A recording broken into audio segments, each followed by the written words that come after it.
Hello everybody and welcome to another Song of Ice and Fire painting tutorial. We're going back to the Free Folk and the Savage Giants. This is actually video number 2. And just like our previous guy, we've got our movement tray base. This is for game mechanics here, but we've obviously done some decor on that just to make it look a little more interesting. This guy's quite different than his buddy that we did in the first tutorial. And you can see the pictures of him up in the corners. He'll be our reference for today. I'll put him back in his movement tray. We're also going to be doing the snow effects that you see here. That'll be in probably the last segment of this video. But this guy obviously has a little different look to him. He has a little less of the fur, at least on his back here. We have a little more clothes, but we also have this big old weapon here. And that is actually a little mouse in there. He does have a name, but we may just call him Marvin, something like that. We're going to keep pretty much to the colors we established here. You've got the greens. See here I got to be a little bit more on the bluish side. A little more with the yellow greens and the flesh tones. If you saw the first video, which you probably have, the skin tones in the artwork really very gray, just very almost bluish gray, purplish gray in some places. So we're going to try and reflect those same skin tones on our new giant over here. We're going to stick to the Creature Caster / Slow Fuse Gaming paints. The names are really simple on these. It's basically blue. This is Faded Ultramarine. That's about as adventurous as the names get. See it. Purple. I think we've got camel green, dark gray blue. They try to keep it as self-explanatory as possible. Mahogany, almost more like painting colors.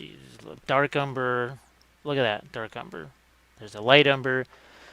And in many ways, these act a little bit like oil paints. We've got a yellow ochre right here that they call it golden brown. So what we'll do is utilize our typical number 8 round craft brushes. So again, when they're newer, a little less beat up. See, they got that nice nifty tip there, but check this out. Now this is one that's been worn down. See, we've made that little filbert brush out of it. So we have really nifty, sharp edge here, but also have this nice soft, long bristle filbert brush. So it's going to hold more pigment. We can do more with it, but we can also blend a little bit more because of this nice round, broad shape. In the early stages, you'll see some of these. We've got our makeup sponges here. And again, if you saw episode 1, you saw me utilize those a whole bunch.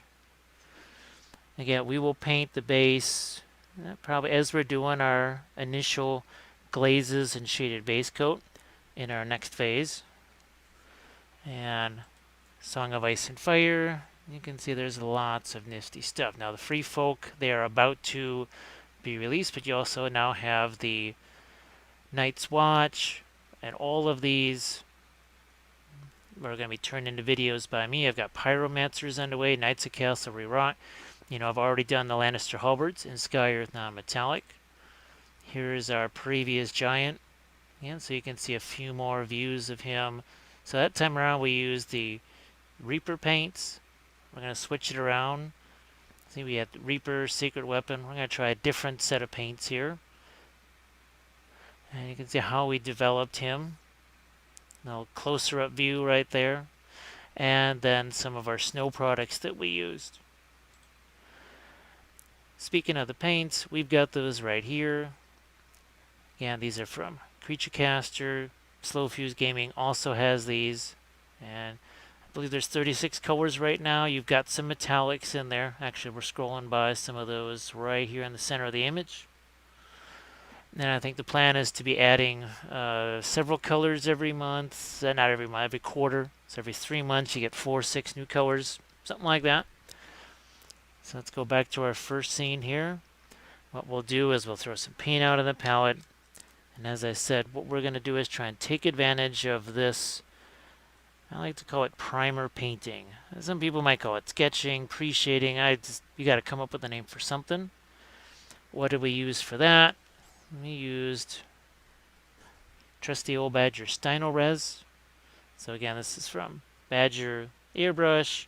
There are 12 different colors of this, so you can see why it's really easy to do some primer painting with it. It sticks to everything: resin, plastic, metal, the bones material, this sort of material. So it's really good stuff. You can brush it on too. Don't necessarily have to have an airbrush, which is why this container is in the state that it's in, because you can see where I've held it in my hand. I've been brushing this on so much. That's why we've got all of this going on, because these are some of the other colors of primer smeared all over it. So what we're going to do is throw our paints out on the palette, and we'll start to do our own. We'll take advantage of this pre-shading right now.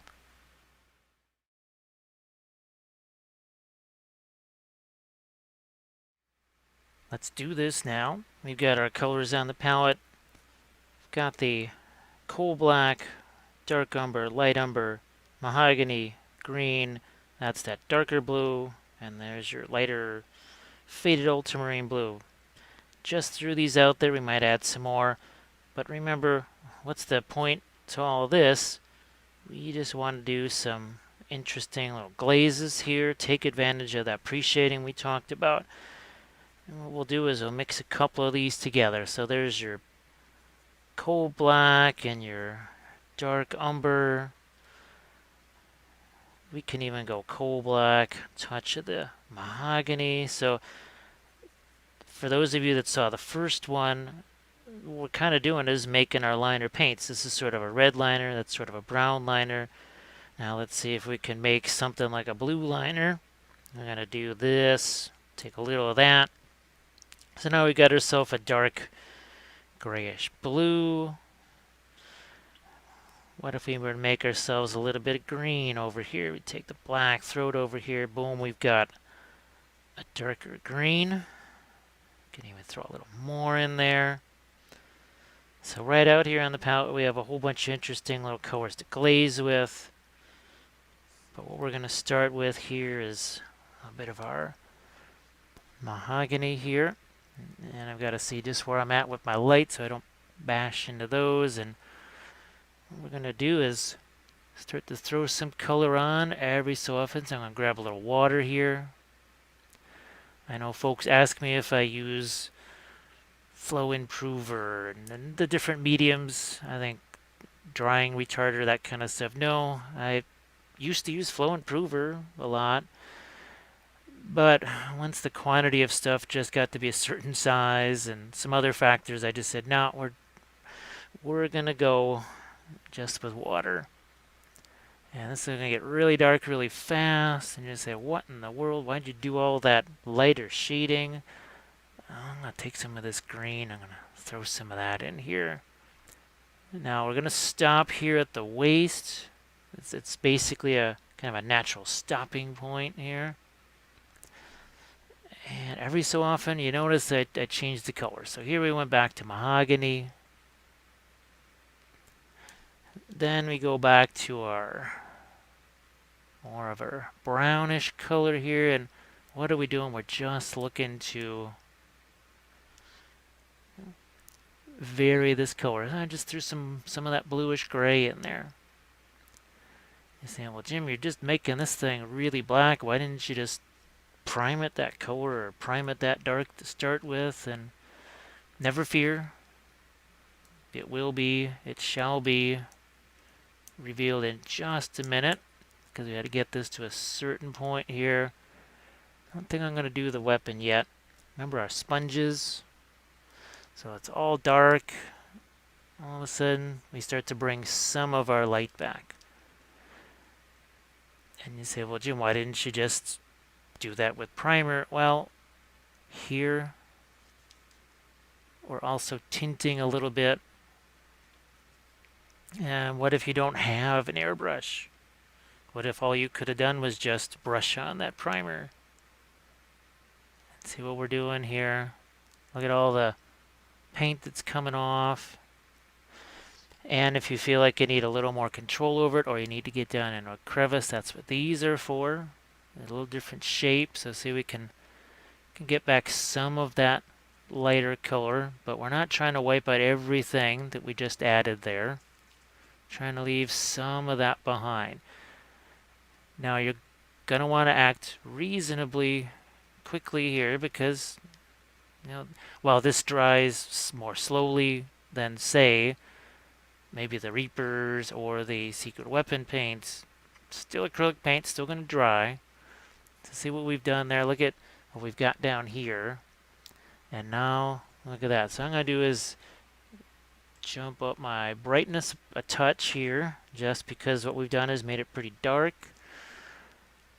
And now I'm going to do this. His big old tree branch. And we are going to really get some mahogany in here.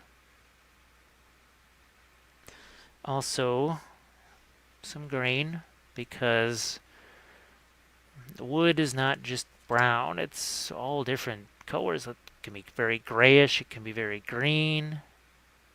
So we've got that pretty well set, and I'm going to keep going down on the end over here.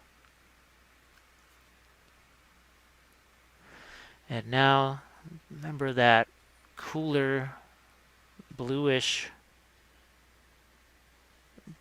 gray black that I had made?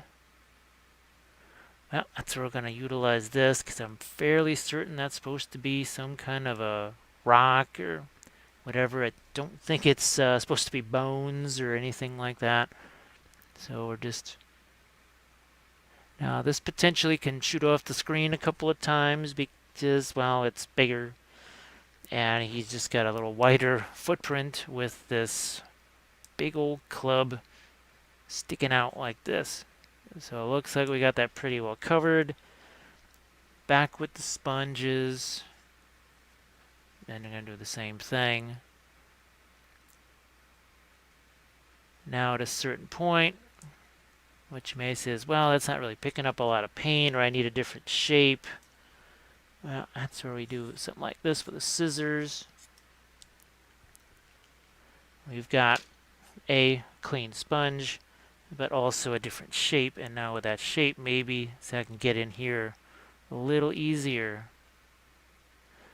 But now, there's our little Marvin right there. He stands out a little more. We've got sort of some shading going back this way. And that is something we can now take advantage of. We'll start to take advantage of it relatively soon here, because even though what I'm going to be doing is going to look a lot like just regular painting, it is still shaded base coat. It is just a base coat. At least that is how I see it. That is my story, and that's what I'm sticking with. So here we're just going right to that dark umber, which looked so almost light on the palette, but on him looks dark. And I'm also gonna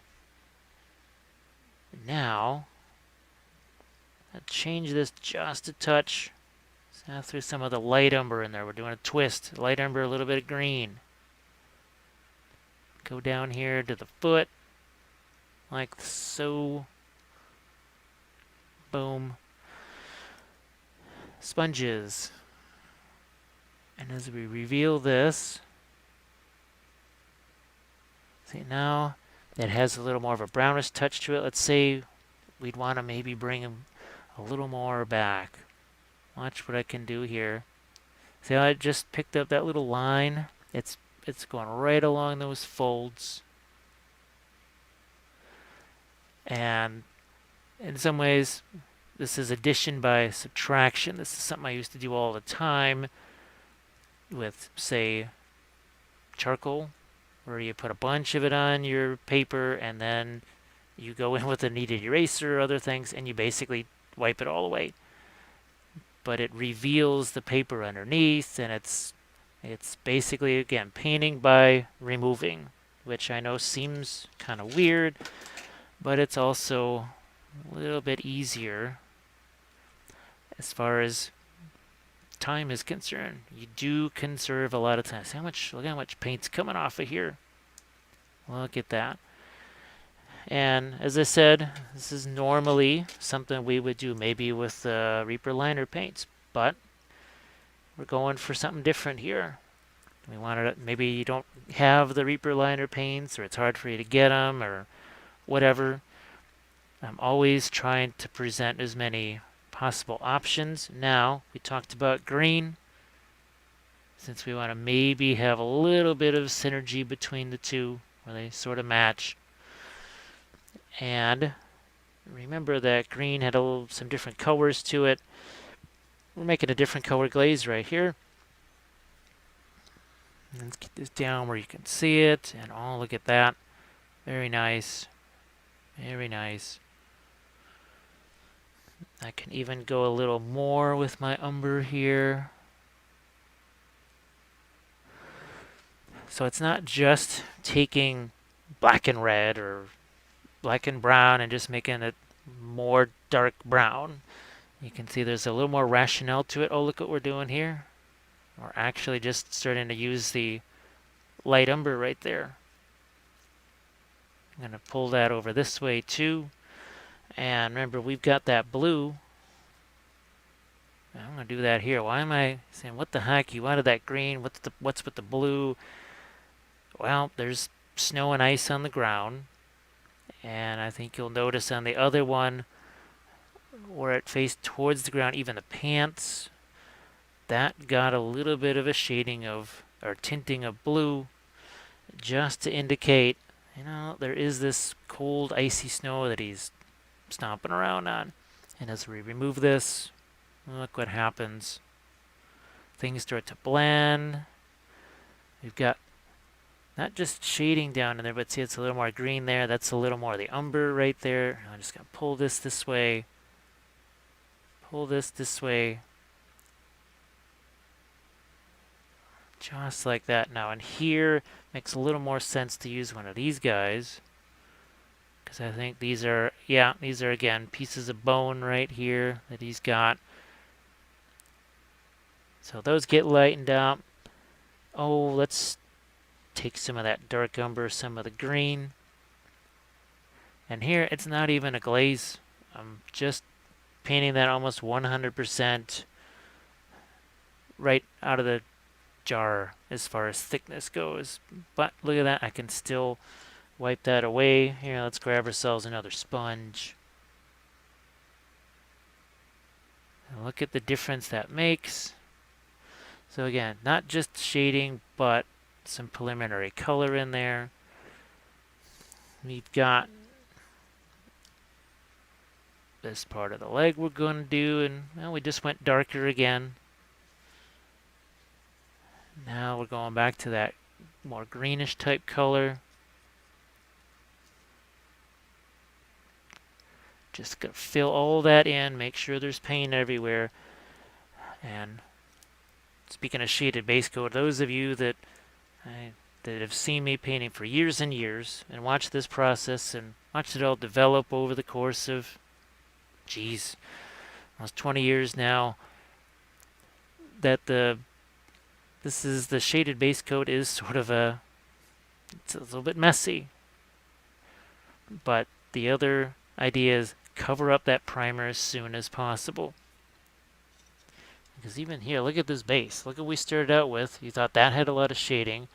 But now we've got a whole bunch more shading.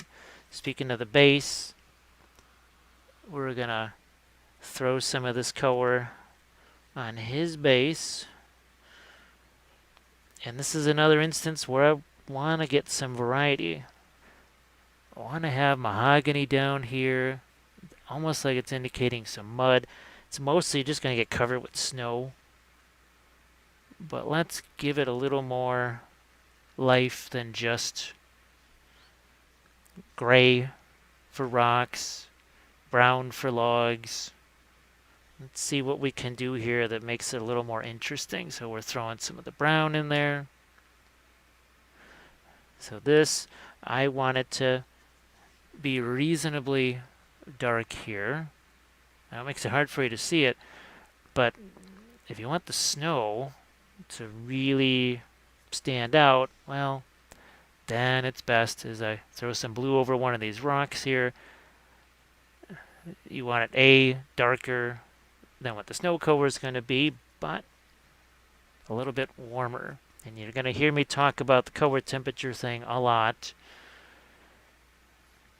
It's going to sound like some sort of technical jargon type thing, but what am I mean by warmer? Now, this yellowish color over here is warmer than these bluish colors.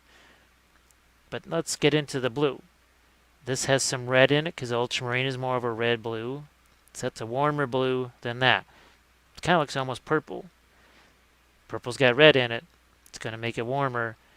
The green here, this is warmer than that blue. Guess what? There's yellow in that because what makes green? Blue and yellow. So I know it sounds more complicated when you're first talking about it, but it is not that big a deal.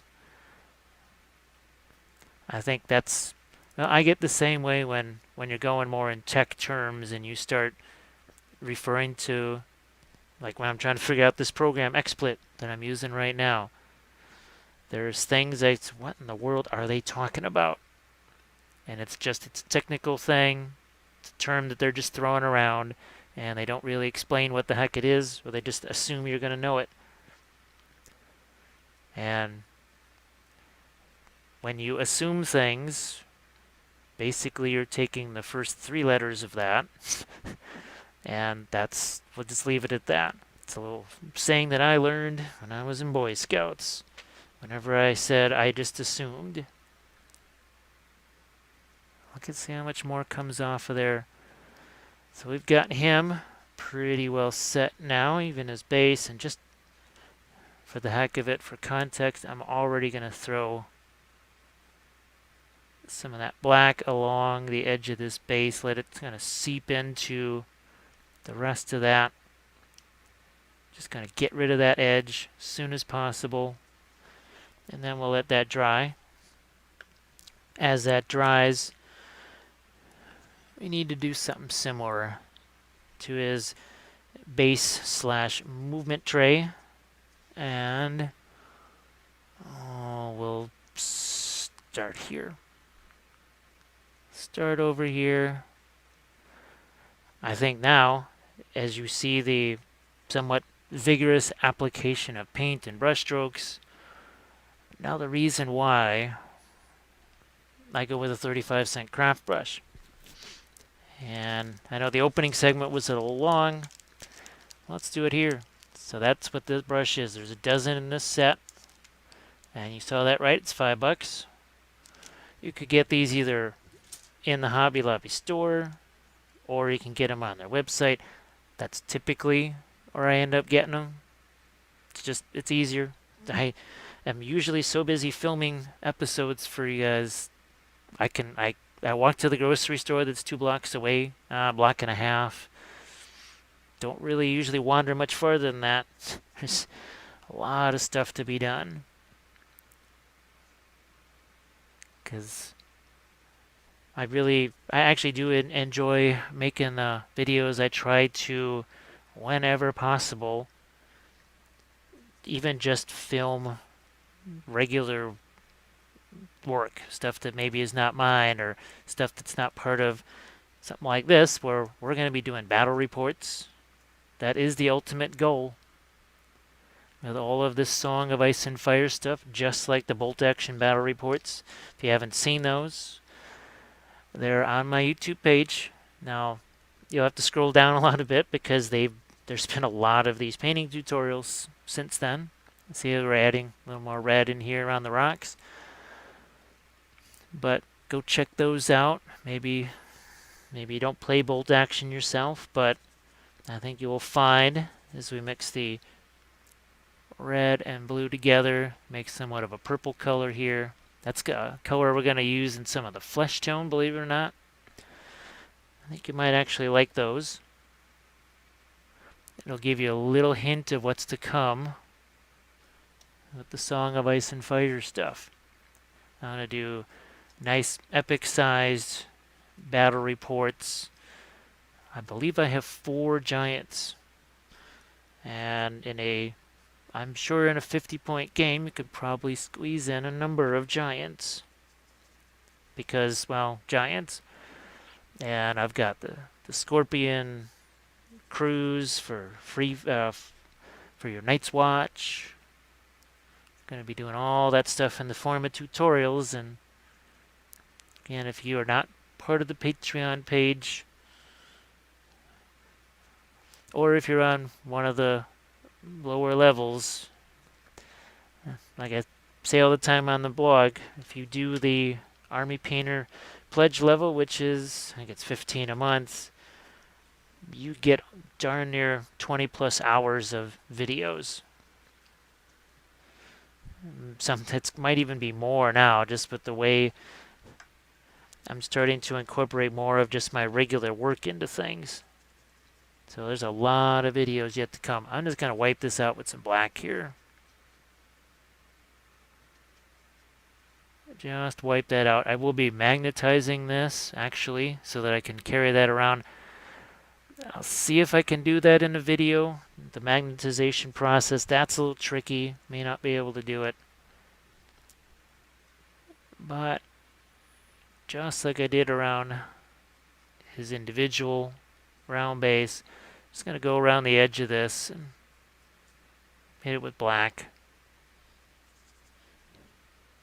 Again, it gives me a little context. I know what my absolute darkest dark can be. If you're wondering what the basing material is, it's just like, speaking of the Army Painter things, you've seen me using the cork. That's bulletin board cork, a little bit thicker and heavier. 3-branch dried foliage. So again, the materials, I try to keep them as inexpensive, or, well, we can throw the word cheap around out there. I just try to keep those as attainable as possible for you. That's all set. We're just going to leave that off to the side to dry a little bit. Now we're going to go back here. Well, let's just show you a little something here. So that's the faded Ultramarine, right? We're just going to make sure that you can actually see this here. Okay, that's on the palette. What are we doing? We're just making a gray. And I can use it in a few places. So see, we just started to hit that rock. I let it dry a little bit. It's still got some moisture on it, which is good, because guess what? It means there's going to be a little wet blending going on. And boy, lately I've just been getting so many questions about water-soluble oils and everything else. Well, the slow rate at which these things dry, it's almost like you have the water-soluble oil paints. See, I've already turned that into a filbert brush, and I'm starting to use these broader brush strokes. This is another reason why I can do more wet blending even with acrylics, because when you're working with oils, the point is not to work with a teeny tiny little brush. You are working, guess what, with filberts. The most common oil painting brush is a filbert brush. That's certainly how I was introduced to them. I remember trying to use flats, and I never liked those because they had that hard edge on them. I tried the filbert brushes, and I really enjoy those. You notice we haven't put any kind of light colors out on the palette yet. There's certainly not going to be any white, not for a long, long time. I will eventually throw out some of that ivory color. Here, just, again, we're working our way here, just picking out some of these rocks here. I'm even going to throw some of this on the skin too in some places. Remember, we want it to be a kind of a grayish purple. No time like the present to start doing that. Remember, all part of that shaded base coat.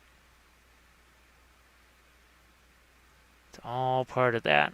So see, we're starting to blend in with some of our initial layers that are, even some of those are still wet. Look at this, I'm going to take some of that watery mix back, and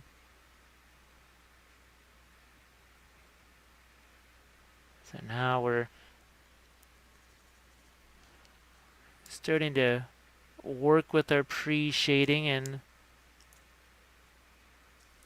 see how we got already a whole bunch of different colors in here. So many different colors of gray, and it wasn't really hard. We didn't have to really labor over that too much. That's the whole point of this. Because, well, okay, got to paint 4 of these. Do I want to spend 10 hours on each giant? That's 40 hours on 4 guys. Granted, points-wise, that's a big part of the army. But still, what about the rest of it? What about all the other armies I want to paint? I know I talk about the currency of time in the Army Painter series a lot. Applies here too. Applies here too. Now, see, I can get a little bit lighter here on these, on this boulder there. But we don't want it to all be the same color, so I'm going to take some green. And look at how that spreads out in that nifty little filbert brush. And look what we're doing. We're just changing that around. Not everywhere. In some places. Like this one here. And then we leave it. So we got some of that bluish gray purple. Some of the green here. What can make gray? Green and purple actually make a really nifty gray. Now here, you're essentially kind of separating those a little bit. You're pulling them out, but the eye, when it looks at it, it's just going to see gray. As I like to say, it registers as gray. Now, underneath here, hopefully you can see it and it's not too much in shadow. That actually needs to be reasonably light because, again, snow, reflected light. So that can't just be dark. Grab a little more. Look at how, see how that just spreads that brush out. Look at what that does. Really cool. Even get a little more on the hair over here. And to me, this is just an absolute blast. I absolutely love it. Let's not get bogged down in one area here too much. Let's go with that light umber over the pants. Again, trying to take advantage of the dark that's already there.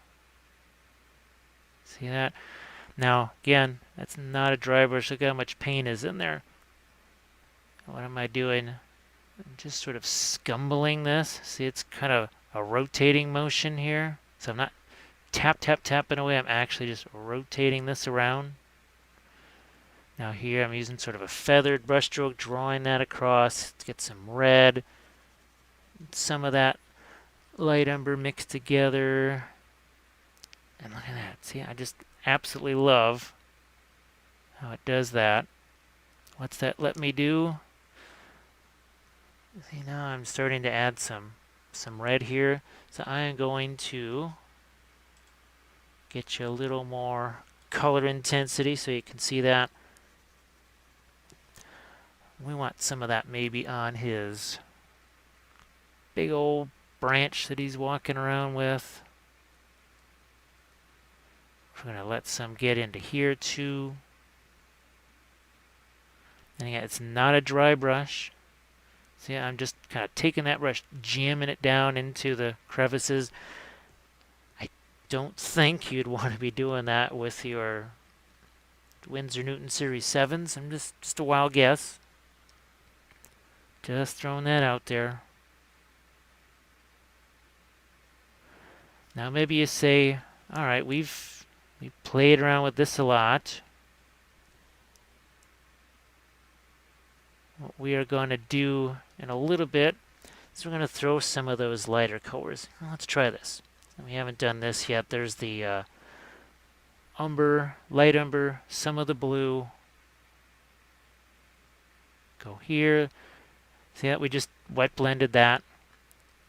Just practically as if it were oil paints. Yeah, so much fun. Look at this. See, I can just follow the lines of the cloak here, just with directional strokes. I've seen people do this, or going like this. Why are you doing that? Why aren't you following basically the line of the miniature? It makes a lot of sense. So what we've got now is the ultramarine, faded ultramarine blue, and a little bit of the darker blue. And remember we were talking about those reflected lights, and you're just thinking, wait a second, this is supposed to be initial shaded base coat. Why are we already thinking about reflected light? Wouldn't that be something that happens at the very end? Yes and no. Remember the chess match we always talk about? Well, we are playing chess with a giant. See the underside of that, which right now looks like a highlight. Well, guess what? Once the highlight gets on the top side of this, that won't even register as a mid-tone. It's going to register as a shadow. So these are the little things, the little games. It's like a game within a game. Maybe miniature painting will be that much more fun if you think of it strategically like it is a game. And you have tactics cards to play. We're going to play another tactics card right here because we also need some of that reflected blue down in here, and we're just going to scumble that in. Take advantage of, again, what's already there. Look at this. I'm going to drag this over the top of that and bring out some of that rope that's tied around the leggings. Again, some shields here. So we've pretty well established what it is we wanted to do with those initial glazes and shaded base coat. So the next thing we're going to do is, I just talked about middle tones. We'll explain what those are. We'll get into those. We'll get a few lighter colors out on the palette. See the lovely mess that makes? Check that out. Yeah. The power of the beat up 35-cent brush. So let's get some lighter paints out here and get into those midtones.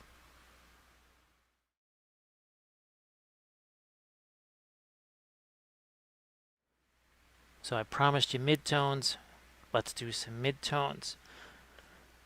I've added a few little fun colors here. We throw out some purple. We've got this tan flash. Think of this almost like the maiden flesh for the Reaper paints, and we've got the golden brown here, and then the bright warm gray. You can almost think of this as the maggot white for the Reaper miniature stuff. It's basically a off-white that's a little cooler. And let's take some of our green over here. And now some of that golden yellow. And remember we talked about that whole idea of not just lighter but also warmer. So this is going to be lighter than what's there, but it's also warmer.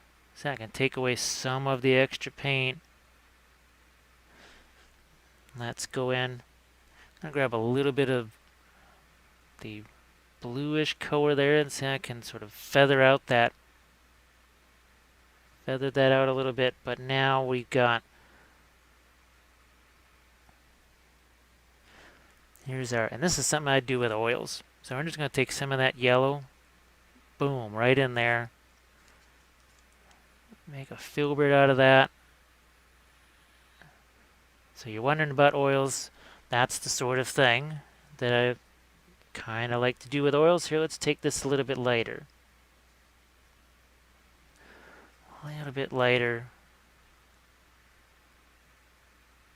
I want to do the same thing. I can, again, take away some of the extra. And see, I can just sort of feather that all together.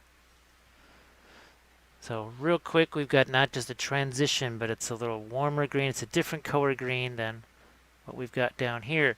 Speaking of that green, let's go back to it. And I think as you look at the other giant, the reference picture of that, I think you can see the same same pattern of green was emerging there too. So see, that's almost a little more of a saturated green, a little more pure green, a little less grayed down. Getting that where you can see it, and again, see, you can wet blend. I've done it with the Reaper stuff too. Here this is less of a wet blend, but this is something that we call damp brushing. So I can even get a little more water in there, make that flow, and think of it almost semi like a glaze. Because yes, you can glaze colors lighter. It's not just for glazing things darker and shading stuff. You can glaze things lighter. So here, let's see, we're just going to really going to go whole hog in there with some of that yellow. I'm not going to go all the way over here. I'm going to stop. I'm going to go back into here on this side. Okay. I got this orange out here. Here, let's go orange and green, and now we've got a little different color of warm green. So see, that's just alters it enough. And what I'm going to do is work this for a little bit, and then what I want to do is actually do my little trick of turning all of the saturation off.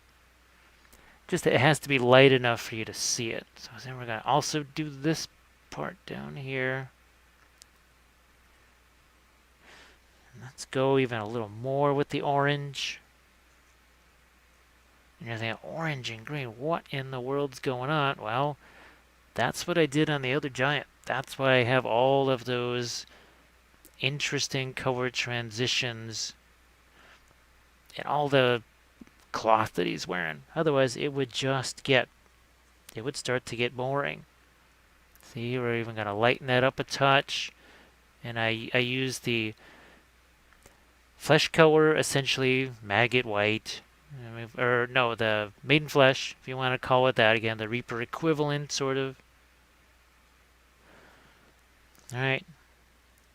Here, let's go that. With some of the orange here.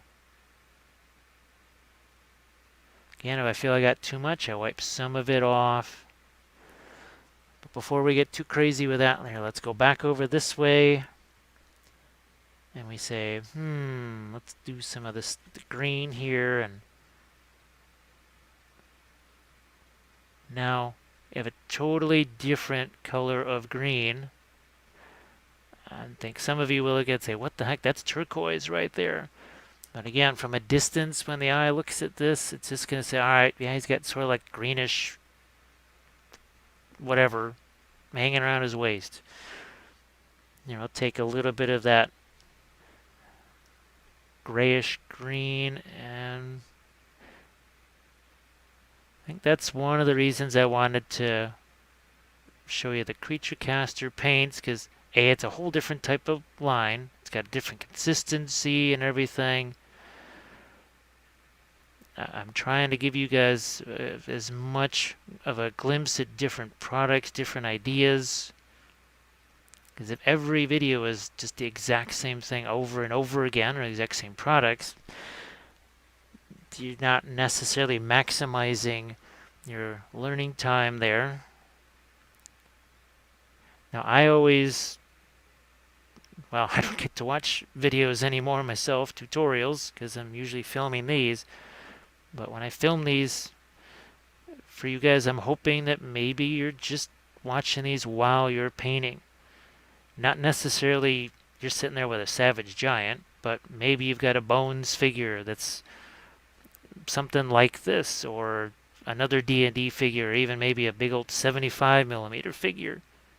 And guess what? On those big 75 millimeters or 100 millimeters or busts or something like that, you better make sure that you're varying the color like this. Otherwise, it's going to get so boring so fast. And people just say, well, okay, there's that massive miniature there. What do they really do with it? Not a whole bunch. Now, see what we've got here? We've got a yeah, that's better. See how it's cooler over here, more orange over here. So let's go in here. I'm going to do something like this. So we've taken away all of the color here. It's like the 1920s, but I'm still doing a talkie. So this, the yellow, you can't tell now the difference that was more orange and then that was almost more of a grayish blue. It just registers. It's light and dark. There's shading there. But let's crank you back up again where you were. Voila, we have our color back. So that's just, again, something I want you to think about. So let's not get too wrapped up in greens here. I am gonna throw a little bit of this over here. See what I can do is just do that. Wipe some away, scumble some more in. Take some more of the orange there. Put that in. So again, I'm just wet blending there. Pants. And I know apparently in some places that means something different than just pants. So we wanted this to have a little more of an orangey look to it. Look at how that brush is spread out there. Just like before. What are we doing? We're taking advantage of the... Geez, it's almost like a portable little tiny fan brush now. See, I'm just scumbling that through. And hey, what if I was to just purposely put some texture here? See, I'm scumbling. I'm taking the edge of this brush, which is still, look at that.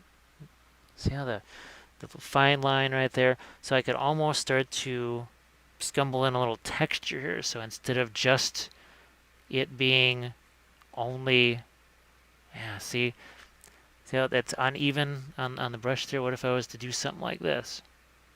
And actually stipple that in. And now maybe it looks more like burlap or whatever. You see it all the time. Speaking of those busts in 75 millimeter, what's all the rage now is to put in texture to make it look like you can see the fabric lines. Well, we're doing that here. Except that we're not going to spend a billion years doing that. We don't have that much time. We don't want to spend that much time. We want a nifty looking result. So see, that's what we're going to do. We're going to intentionally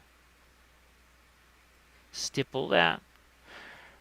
It's also going to make him look a little different than the other one, even though maybe the colors are going to be more similar.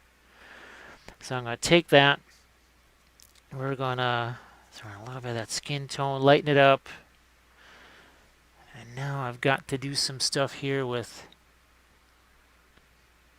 these little ropes on the legs. So this is where, again, not a dry brush. You saw I just put a whole bunch of new paint in there. But I am going to drag this brush across the ropes. I can go in there. I can do glazes over those to darken them down. And that's what I did with the other guy. But I need to see him there first. I don't want to forget about him. So we're going to do the same thing over here. They're not quite as concentrated up against each other. I can even wipe some of that away. So what am I going to do? I'm just going to push a whole bunch of that in there. I'm going to take some of it away. Going to do some of that over here too. don't be ashamed to finger paint. If you ever take one of my live shaded base coat classes, there is a point where the brushes get taken away and you have to paint with your finger. That is not a joke. Finger painting is a required skill. So now I can go back into this. I've got plenty of different colors out on the palette. What the heck? Let's throw some purple into this. We're thinking about skin tones, right? What are we going to do? We're going to play off of those bluish grays that are already there. I'm going to get a little bit of water into that. And you think, what the heck kind of flesh tone is that? Here, let's compare it to my hand. It's basically a dark flesh tone. That looks an awful lot like this shadow here. And we're just basically mixing a whole bunch of almost like refuse colors, just stuff that's kind of in the brush with some other stuff that's maybe fresh, mixing that together. Okay, no foot there, some toes there. I'm going to do this again. Got a little bit of that purple in there. Get this where you can see it. We are now going to... Now, we will not do the same kind of texture thing that we did on the pants, because we don't want his skin to have that many pores. But what we do, see how that's slightly transparent? I'm going to even water it down a little more. This is something I've found that you can do with this. It's, for lack of a better term, it's an opaque glaze, or it's a dry glaze. That really does constitute a glaze. You see, I didn't need any medium. All I did was add a little bit of water, but the key is this brush. I will be eventually using smaller brushes, but if I'm doing that now, I'm going to use those, but we're going to be targeting specific areas here. Remember, it's the whole figure. We start global and work to local. So we're figuring out the overall dimensions of our lights and darks. And remember, we talked about opposites. Green is going to set off this more reddish skin tone because red and green are opposites. But there's purple in the skin tone to gray it down. We're just constantly balancing those principles. And I'm sure there's some that are just panicking, going, what in the world? This is way too much to remember. Well, that's why it's a video that you can watch a whole bunch of times while you're painting. I definitely am not too proud to say that I've had to watch some of the same terrain tutorials 5-6 times, the same one over and over again, to really fully grasp everything that I see. Now, obviously those may not be quite as long as this one, but I think people can sometimes be too rough on themselves. I guess we all expect amazing results, and when those maybe don't happen first time around, a little frustration can set in. Understandable. Now see, as I add that in, now that flesh tone becomes a little more pure, a little more warm, so we want to be judicious about that. It's not just lighter. Where are we at here? You can see I'm starting to think about these, your trapeziuses and deltoids and all that kind of stuff. Yeah, that's like technical terms for muscles, baby.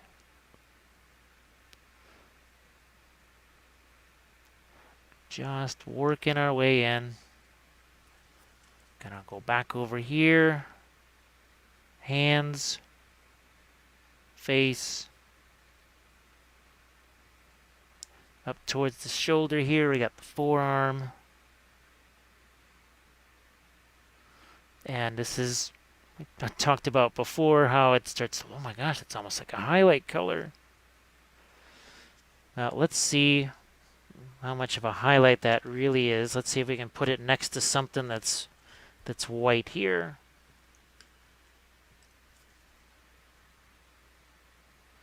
So you can see how dark that actually is. It's definitely not a highlight. Remember we talked about midtones. All a midtone is that very gigantic range of colors between the darkest and the lightest. And what you do with it, that's sort of up to you. Now, we still got a little bit of that original faded ultramarine. Let's work a little bit of that in here. So what we can do is water that down a touch. Thin it down a little. And we start to pick out again some of your abdomen muscles there.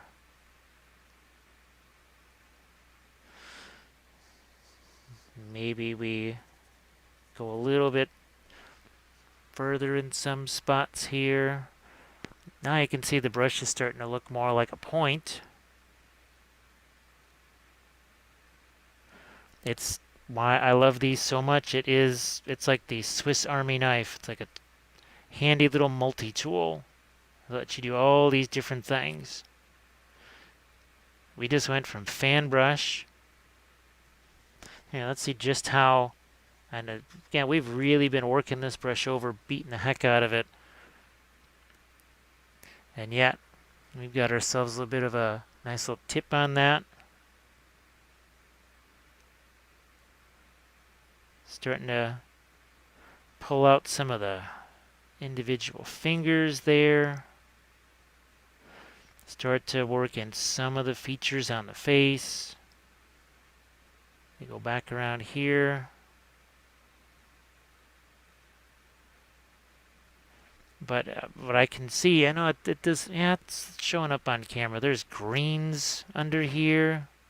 See how watery that paint is? You've got the greens. You've got all of those initial colors that seemed so haphazard and just no rhyme or reason.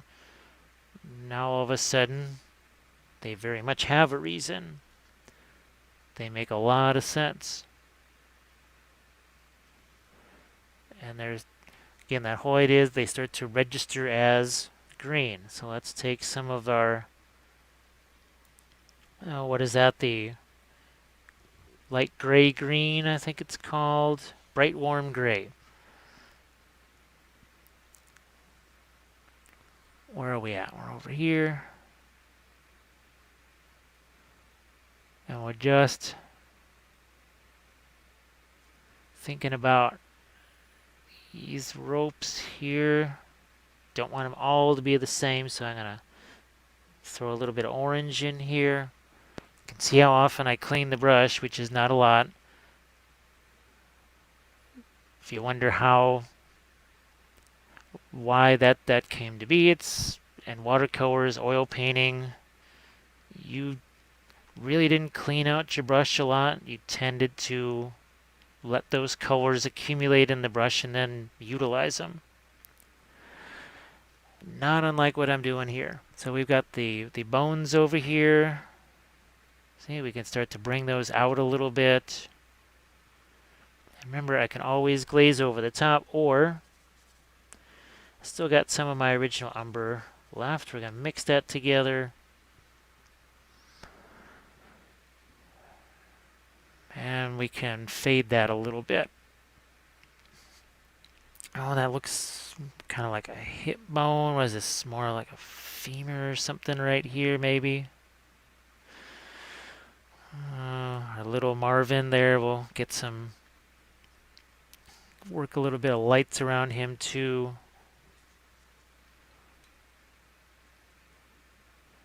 Now, the hair is probably going to be on the darker side. I realize I'm throwing like blonde on him here. It's really not going to end up being blonde. But I'm just setting up some future glazes there. Yeah, see, there's just so much. There's plenty of darks here, so that when I add this, I don't know if you can, yeah, you can see it. See the purplish gray that's still there? If you look at the legs on the other giant, you can see in the shadow areas what's there. It's not just a darker shade of brown, it's actually a grayish green. Does a few things, helps you with color harmony. It certainly makes your giant look a little more interesting. There's just a host of different things that happen when you allow yourself to have some fun mixing. So what we're doing, purple, green, a little touch of that, and we got some toes here. We'll just indicate again midtones, not highlights, not highlights at all. Just doing some indications here. How gray do I want to go with that? How much more of the purple color do I want? You'll see we're going to do some glazing in the shadows of some greens too. So here, let's throw some of this on some of the hair. Like so. Real nice.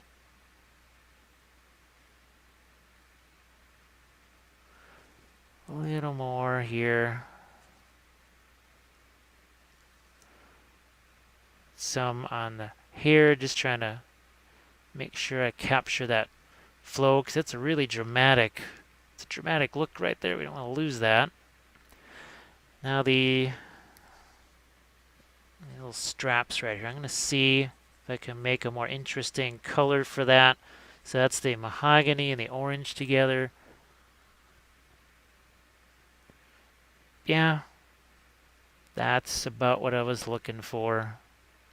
So now see it warm and cool.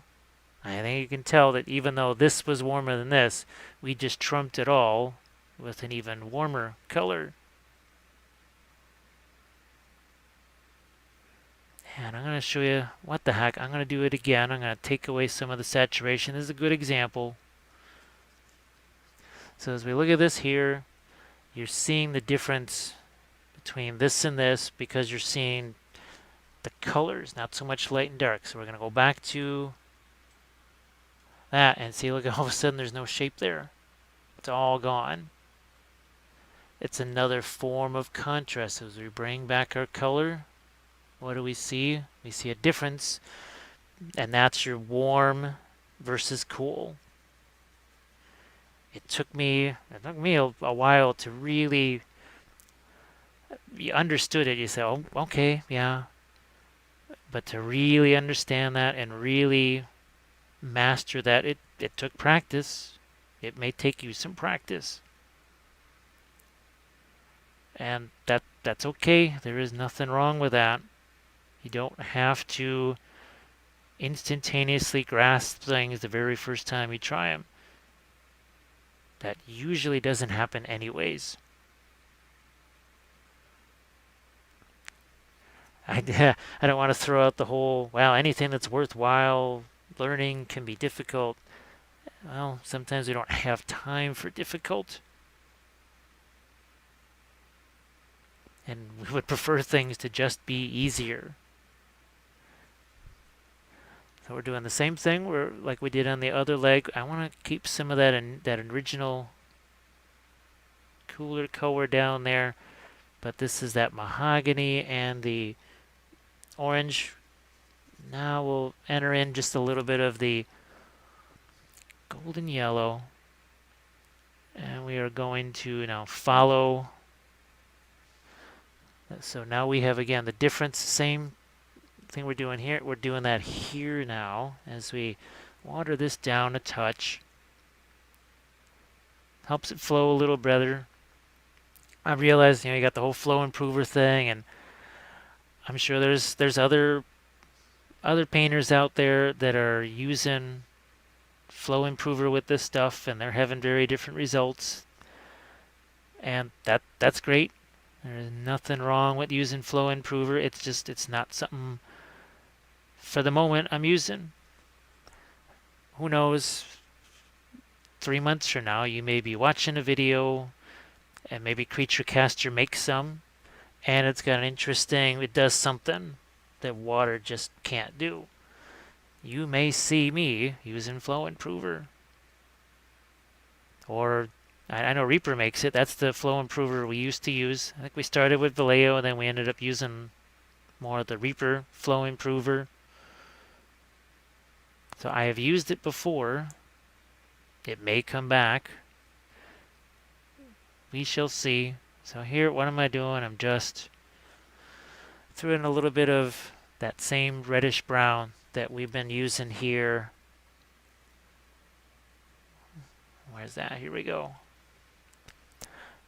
On the cloth on the legs, and again that's really dark. And we can lighten it up a little bit.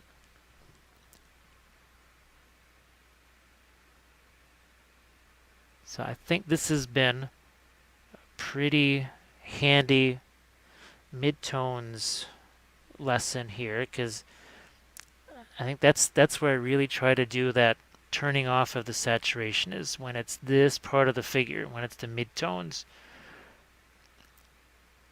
because there's really nothing that shows that better. Because once you have highlights in there, let's say we'll fast forward a bit here, and we'll try and make a highlight here.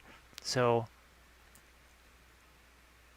once you have something like that, well, yeah, okay, now you really are going to see that the contrast of that. But I wanted to show the more ways to get contrast. There's light versus dark, warm versus cool, saturated versus unsaturated. And there's another, if you want even more types of contrast, you also have directional strokes. You've got soft edges and hard edges next to each other. And I utilize that all the time, pretty much in every miniature. There's a little mouse there.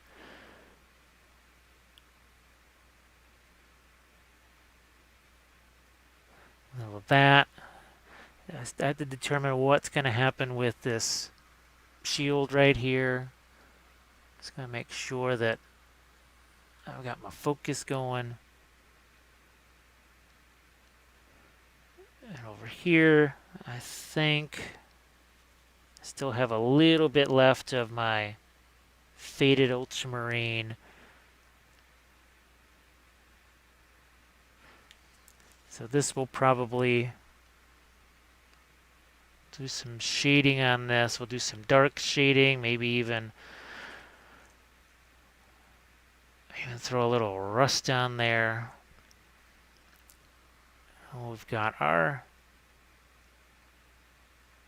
boulder weapon over here. Again, all of a sudden that's starting to look really, really light. It's nowhere near a highlight whatsoever. But when you compare it to what's around it, then it does.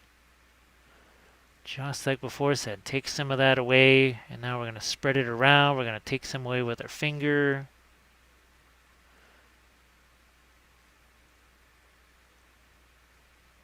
Just like so.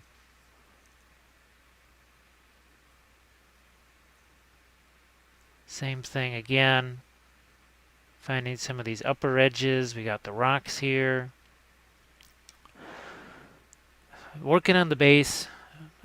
I think I'm going to approach that just like I did on the first one, where it was its own little separate segment, painting the base. Because I think I want to keep you focused on this right now.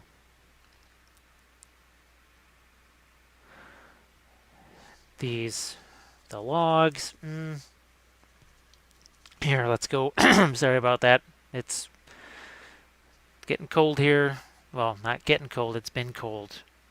It was about, I think, 18 degrees for the high yesterday. So it's that age-old problem of things just getting very dry. So I'm taking that same color, finding some lights here and there. Now, while we still got ourselves a little bit of that grayish blue, oh, I need a little of my green in there. Look at that. It's practically back to a nice little pointy tip again. It'll be hard for you to see this, but we're throwing in a little bit of almost turquoise here. Darn near looks turquoise. And I'm fairly certain, yeah, if you were to look at his gigantic loincloths, if you want to call it that, whatever it is, the big old green sheet that he's wearing, you would definitely see a little bit of turquoise in it. And I'm going to use that faded ultramarine.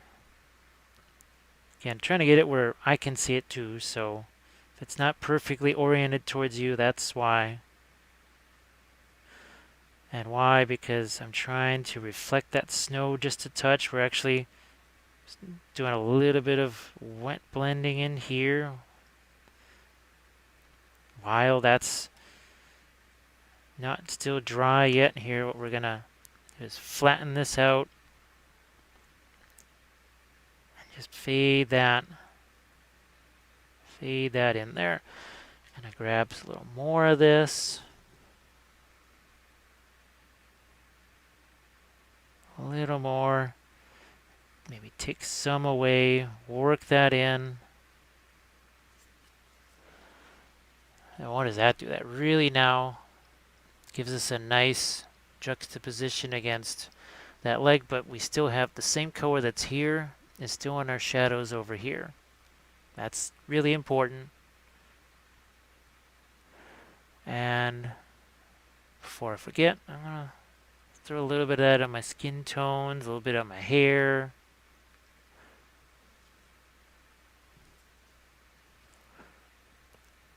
So we will call that, I'm going to call it the end of our mid-tone session here. We'll do a little more with our green and blue here. Because I just don't want you to start thinking of it as a highlight. I want you to think of it as, for what it is a mid-tone.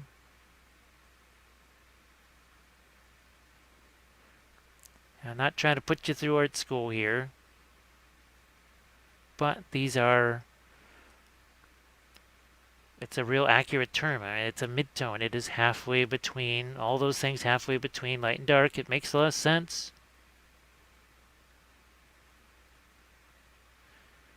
Makes a lot of sense.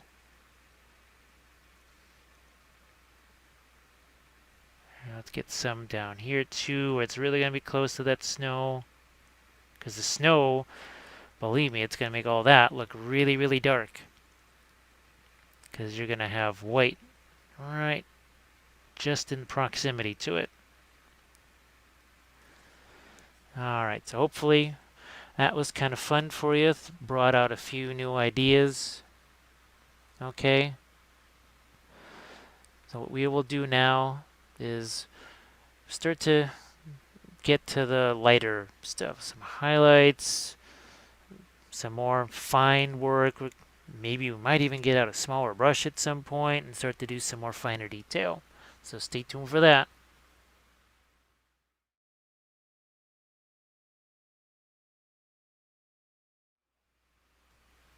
Here's a little something I wanted to show you. Now, remember we were talking about the turquoise?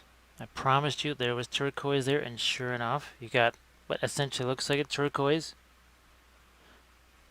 But here's another thing. See how we've got these striations in the texture on the leg? Here we're doing something different. We're doing that stippled texture. So again, it's a way to have these two guys stand apart from each other. You also see how much green, because I wasn't sure if that was really it looked more like a tree branch with a root, but I thought, well, let's, so I gave it some greenish gray in some places. So what we're going to do now is try and get some of this flesh tone color in here, say the little purples and reds and pinks and all that.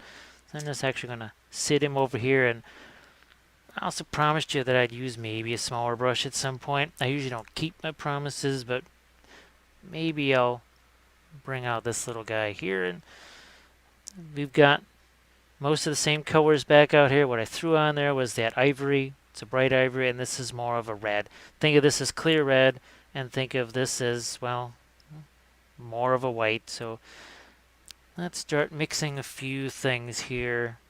First, we got little Marvin here. Let's mess around with him.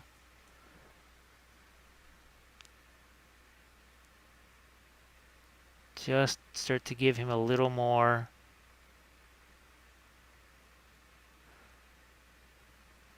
light. We can even make his tail a little more pink or whatever. But I got some of my umber out here. Sorry, I've got to move my light back to where it was. That's better. And we can use some of this on some of the hair to make it a little more brownish in places. I think, oh, good, I still have a little bit of the orange left.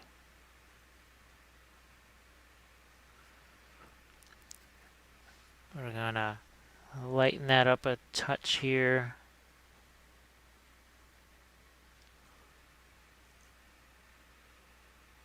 And see, now I'm painting more of a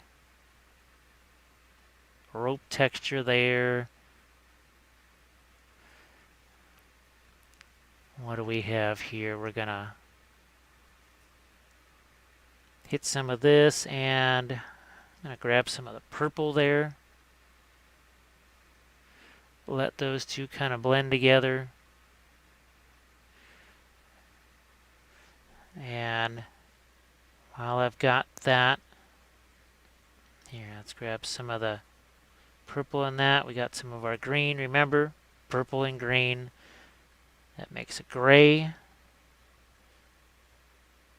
I'm just trying to get myself a few little possible skin tone colors here.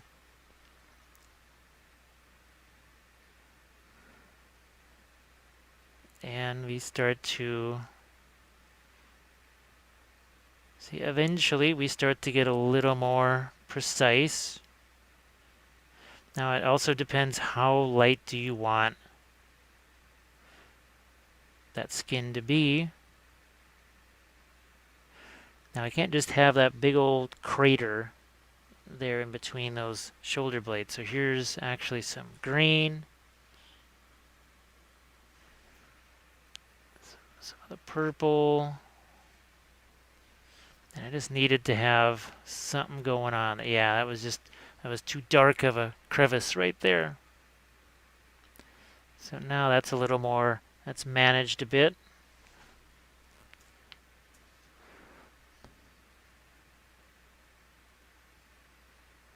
And as I think we've got a few, those aren't sculpting oddities, there's some kind of whatever. Guess he has some acne. work this through here. Again, so I can take some of it away. The bicep here gets a little bit of light.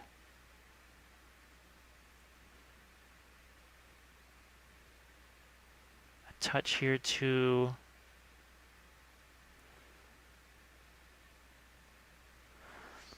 And all the while, I'm trying to leave behind as much of my... Here, I'll take a touch of that lighter color. As much of that early shading as possible. And you see how much lighter that gets. Just added that tiny bit of it. You always have to... Now again, if I'm doing this myself, I probably have the bigger brush out, and I'm working on more than just this one guy, that's for sure. I'd probably be working on both giants at once, if not all four. But I thought that might be a little too much for you to try and take in all at once. So that's why we did a separate episode on each one, and even tried some different paints on each one. The general principles are the same. That's, I think, the other thing I wanted to show is that just because you're using a different paint, it doesn't mean that all of a sudden, midtones don't matter anymore, and warm versus cool doesn't matter anymore. It really does. All right, let's get some of this out here.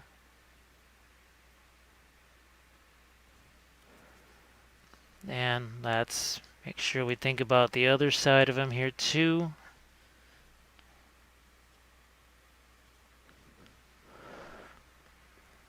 Forehead here. And I think I did yeah, I did kind of the rosy cheeks and rosy nose on the other guy, so we will try and do it on this one too.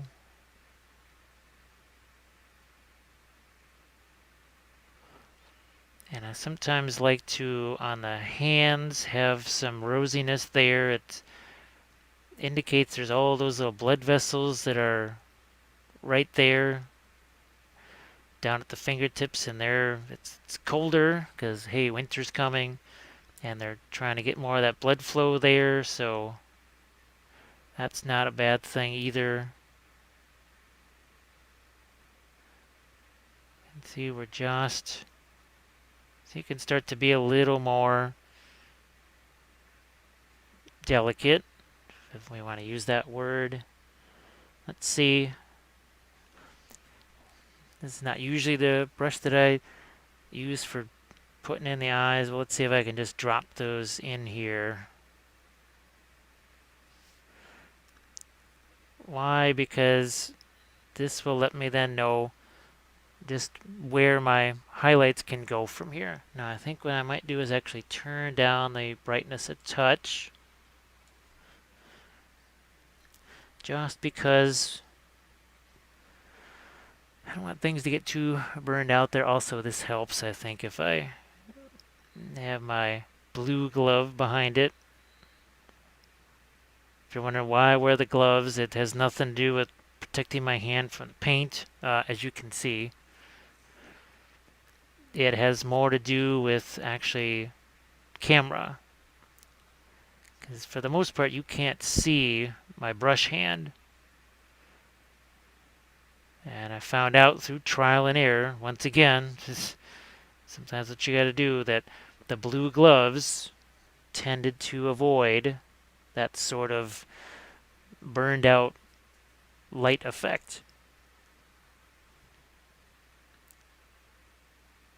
And I can just keep working my way here and notice that I'm not shading or highlighting things on that bottom half in the same way as up here. Now, I promised just some of that red here. Let's do it. Let's do it.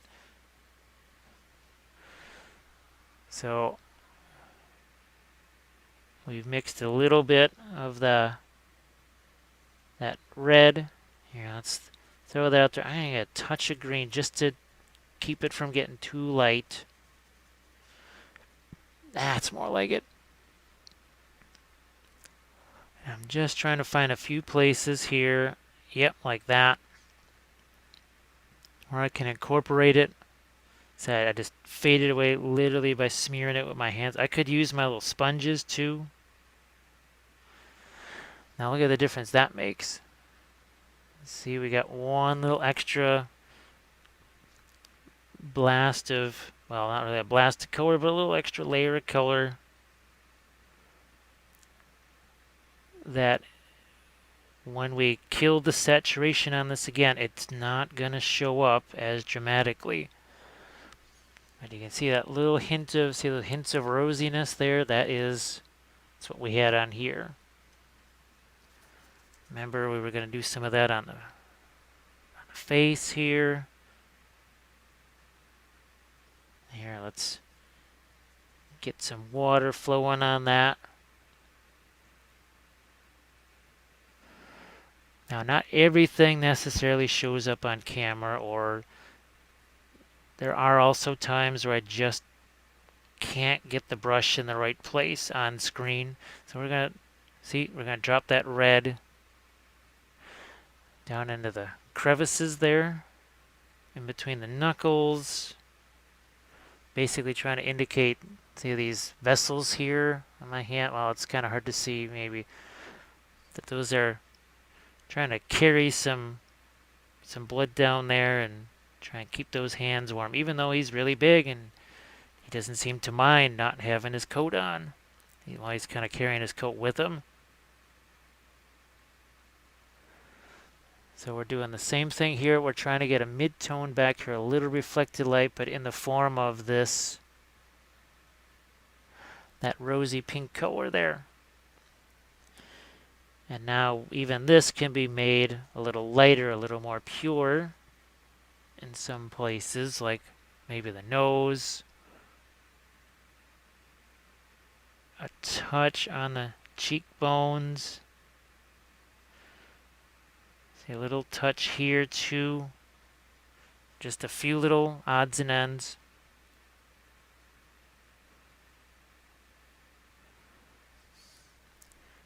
Now before we get too deep into that, here let's go back to some purples and greens.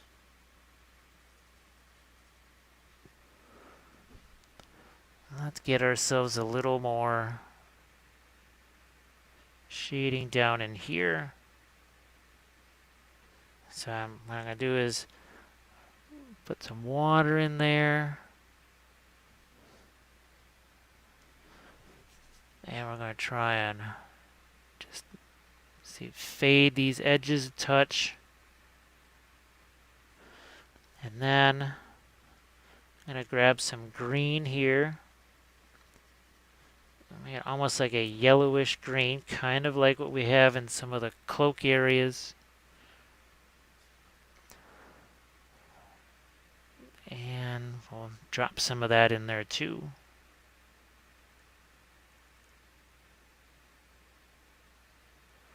Speaking of cloaks, we're going to get back into this now.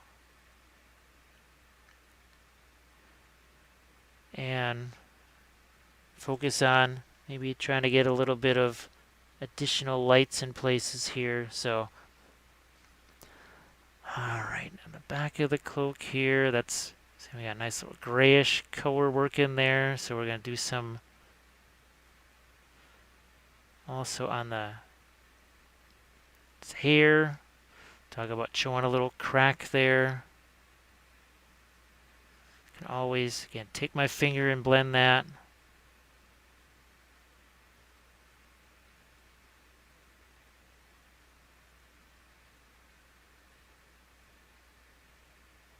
Doing the same thing here. Gonna swing around over here to his little boulder type thing.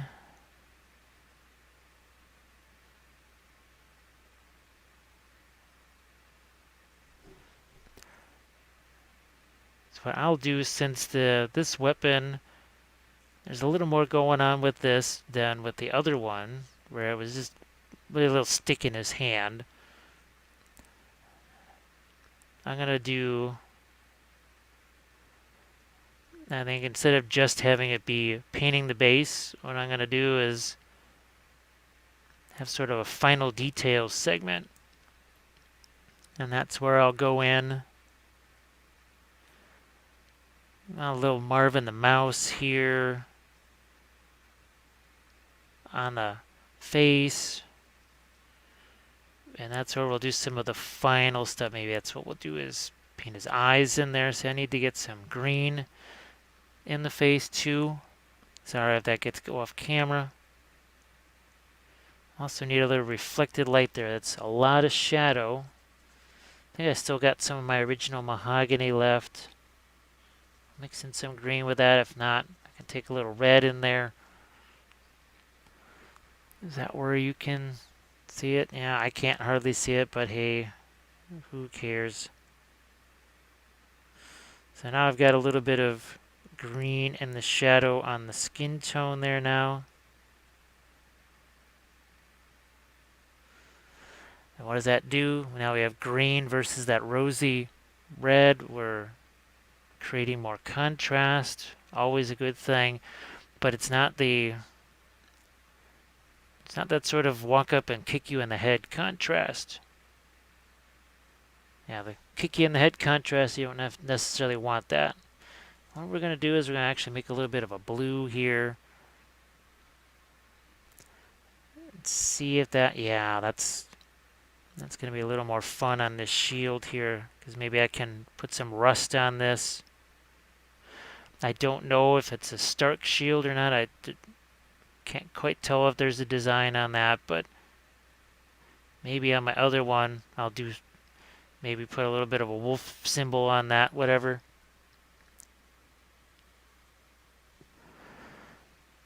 We've got our little piece of metal over here.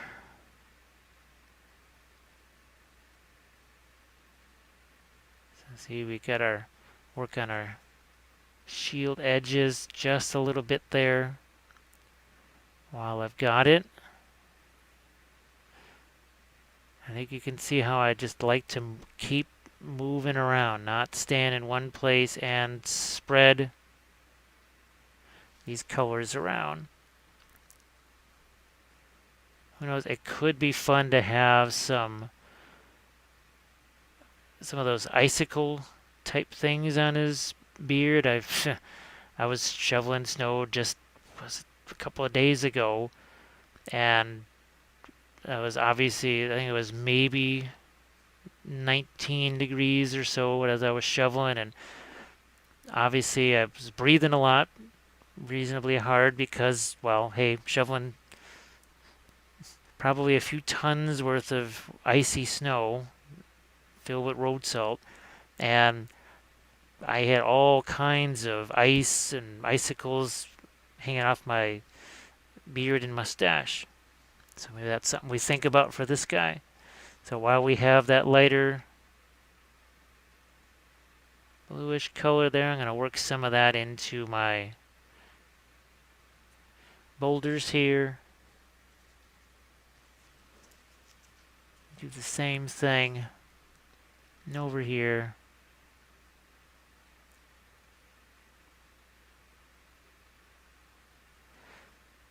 So definitely, because I don't want this, I try to keep each of these segments to a certain length. And yeah, this one probably be about 40 minutes or so. And I try to keep it no longer than that. And it just, there's so many neat things going on here. I don't really necessarily want to just rush it just to say, okay, it's done in this amount of time. It's not going to be terribly helpful for you. So we're now starting to work on those toes. You can see how we've really left those be as grayish as possible.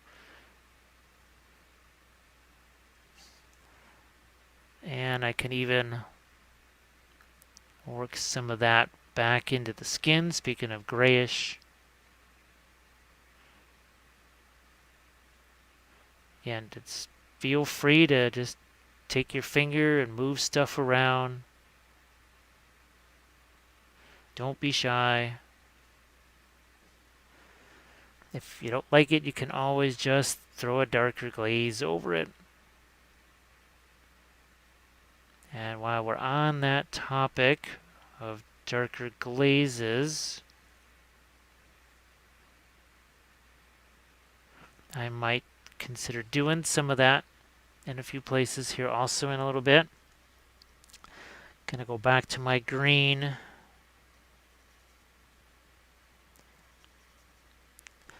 Touch a little bit of white into there. And the idea is to try and get some lighter colors here on my cloth. Yeah, I could texture this too, just like we were doing elsewhere. See, I can do a little bit of that stippling type stuff there.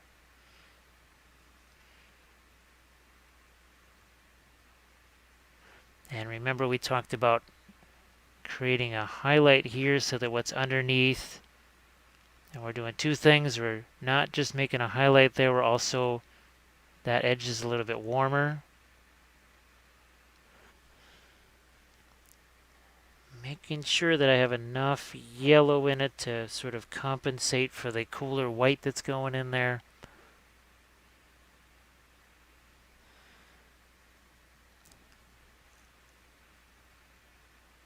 And we have that spread out a bit. We go back up to here.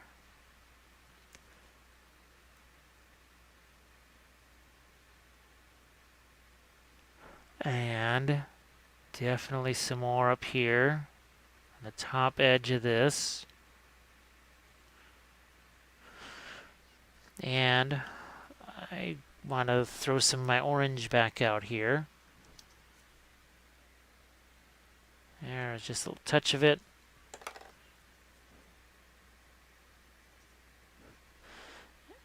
Orange, a little yellow.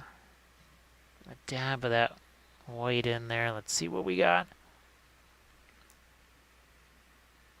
There we go. Now we've got a real live highlight color going on there.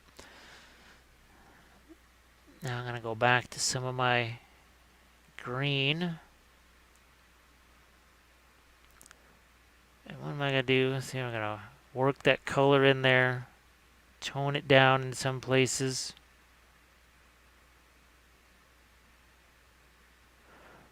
And in here, we will work some of that in. Same way here.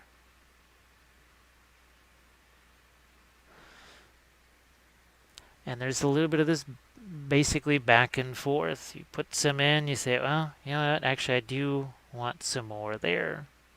That is okay. And then there's another part where you say, no, that's too much. Got to take that down.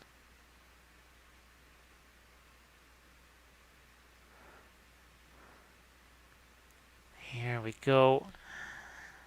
I'm going to use a little bit of this here on my, whatever these are that are holding this together.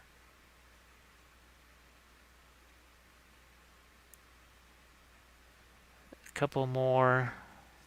I know I've got some to do on this side also.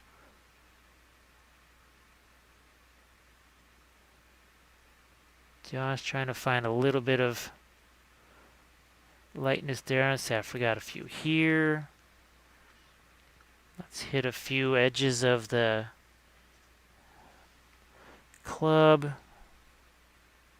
Now over here.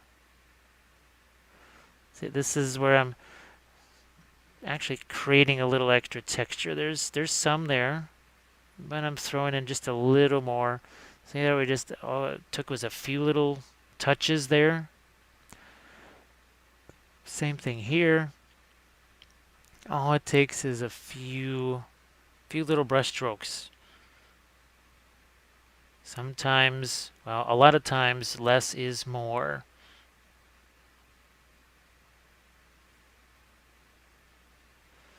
all too often, less is more.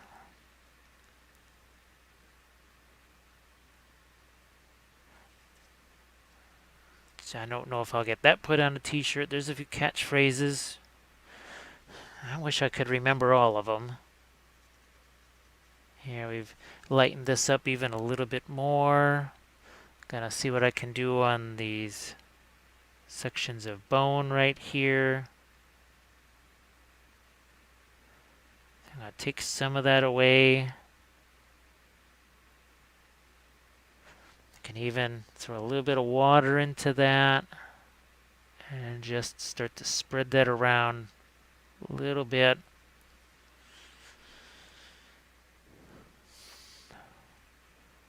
We got little Marvin here.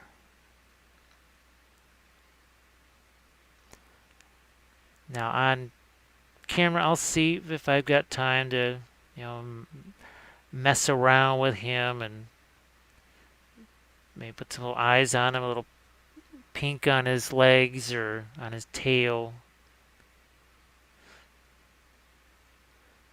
That's not quite as important as, say, the face here and the hair and this other stuff. It's a lot of things we're trying to get through here. So I'm taking, that's the faded ultramarine blue once again, mixing it with the white to see if I can't find a few edges in here. And then maybe even a few, I don't want to call them cracks, but these little lines in there. We're even going to throw some of that on his club in places.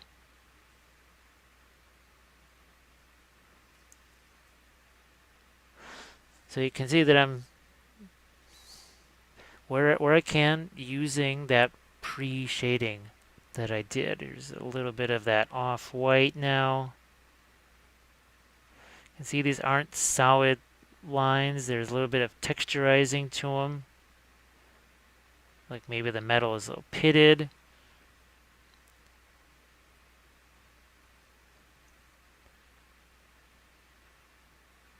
So just starting to find myself some of those subtle highlight things that I told you about. Oh, guess what? We got our mouse here.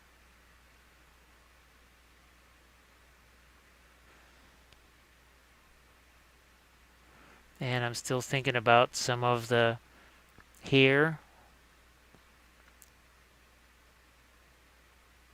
Some of the hair like so. And there will definitely be some glazes going back in there that are a little bit darker. And I think you can start to see how this is all starting to come together.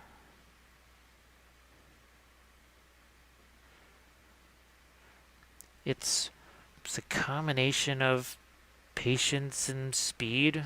I guess that's the best way I can put it, as I paint a little bit more on the ropes here. It's the idea that you're moving fast, you're keep the pace up.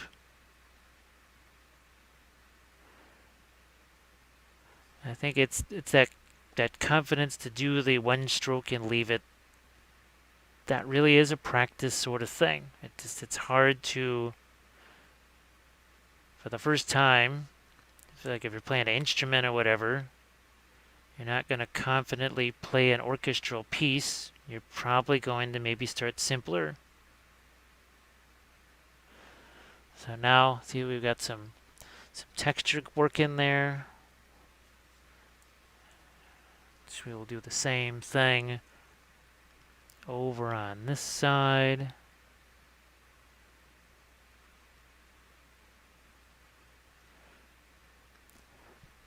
And if these were, obviously if these were mine or they were a commissioned thing, I'd spend 2 to 3 times as long off camera, what you would not see at all. Adding many more things, maybe tattoos, more refinements, more little subtle glazes here and there that, but these, some of it are things that won't even show up on the screen, but it will also make this just too long of a video. You're better off having as many of the general principles as possible and then doing, kind of figuring out the rest for yourself, because that's what makes you more self-sufficient there, because you'll have to apply these same things to other stuff. And if you're watching me paint every last little brushstroke here, again, it's good to include as much as possible, but sometimes it is good to leave a little bit of mystery for you to determine on your own and have a little more discovery.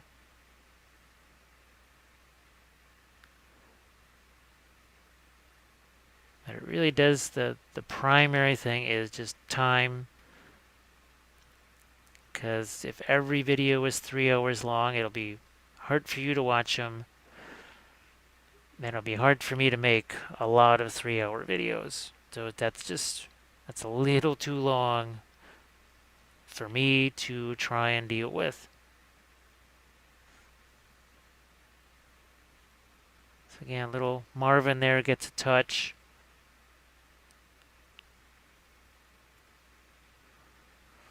Let's try and get a little more light colors here on the, I'm looking basically for the top edge of this, what he's wearing here. That's where I'm trying to get.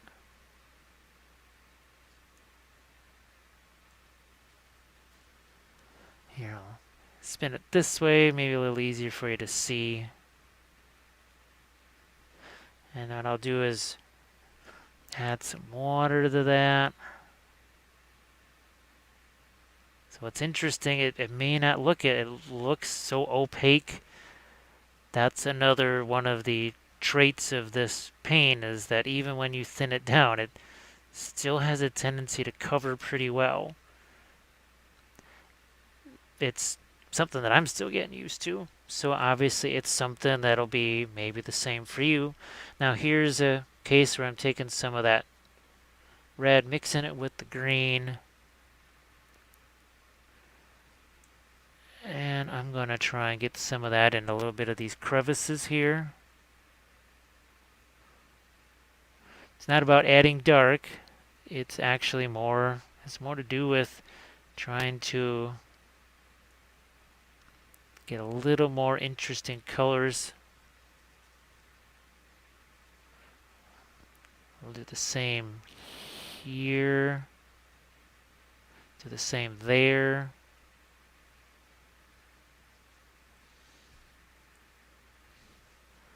Now again, some parts of this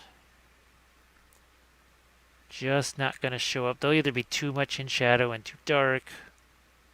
Speaking of shadows, got a little bit of that blue going still. That's the original blue that we first started with. So that kind of gives you a hint as to how workable these paints are, how long they can sometimes take to dry. I don't believe I've put any more blue out since the beginning.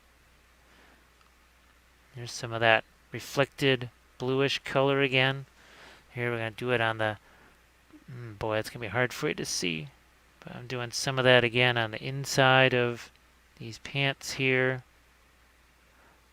where you would have more of it facing the snow. Some down here too.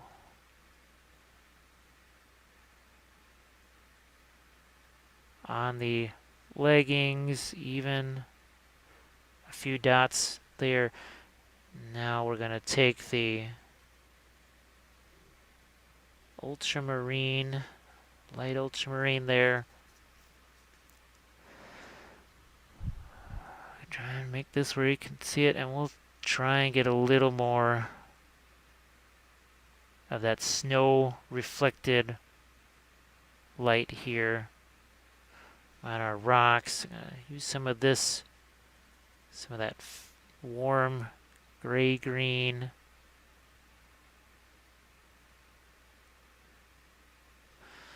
And if it gets too light, I just go back in there with some water, knock it down. That's better. It's more what I'm looking for.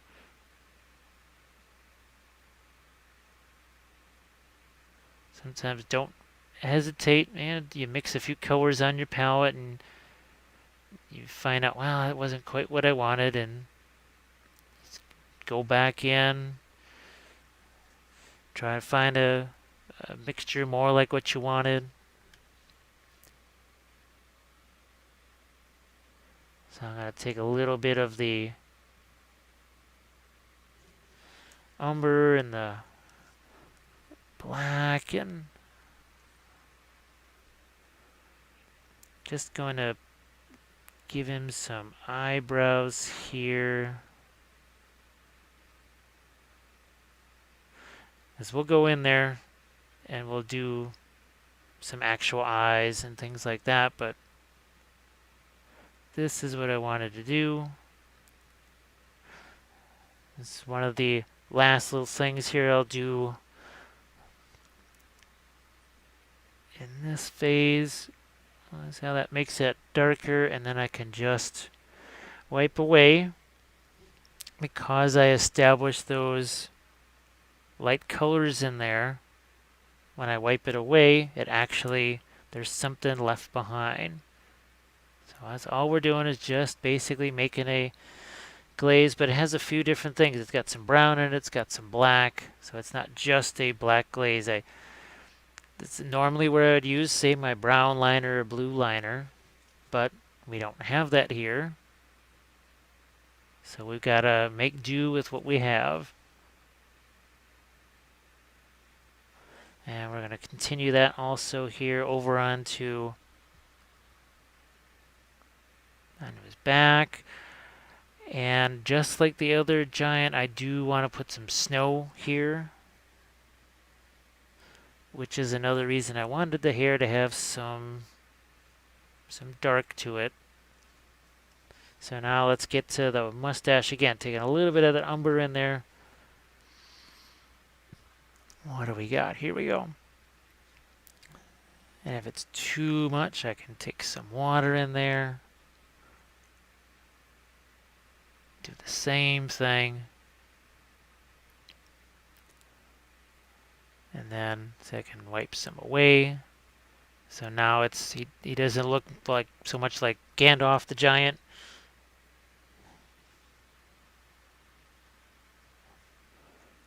We'll do a little bit of that here too. See, I'm gonna grab some water and just throw that in there. More water. Let that drag down here.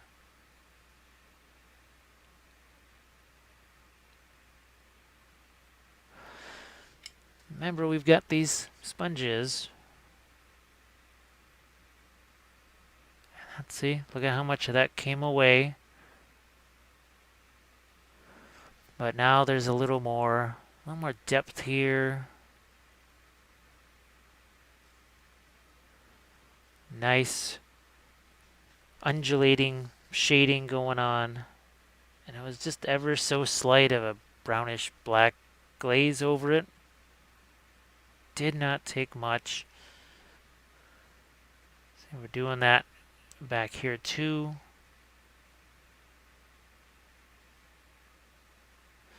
And sometimes maybe we need a little bit more. Well, then we just take out a little more.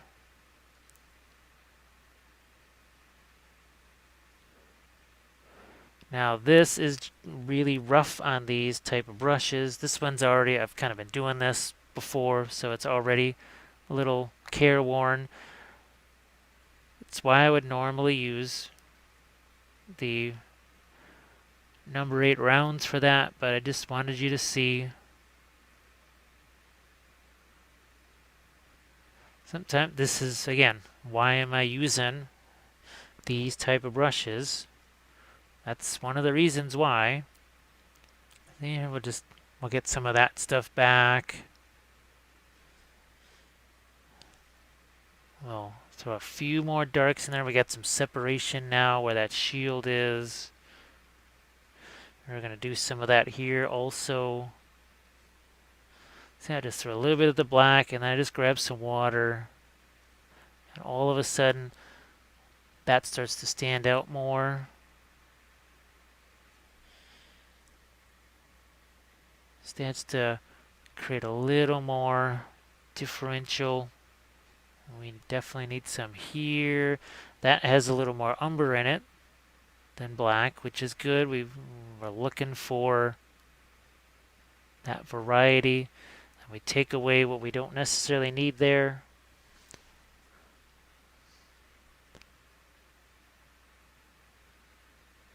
Doing it again. Take some away. You could even, in theory, instead of just having such a distinctive line where the hair ends and the skin begins, see, we can even almost do a few little lines over here. Let's make it a little more opaque. So in theory, you could continue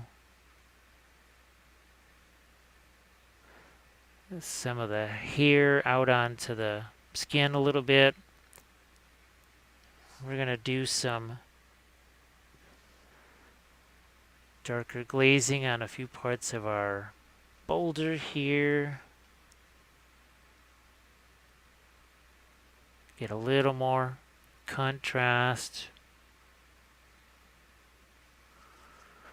I'll go to this side, do the same thing. Like so.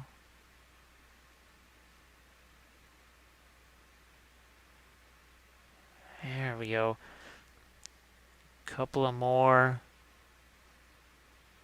glazes in here. And even maybe a little Marvin here. We're gonna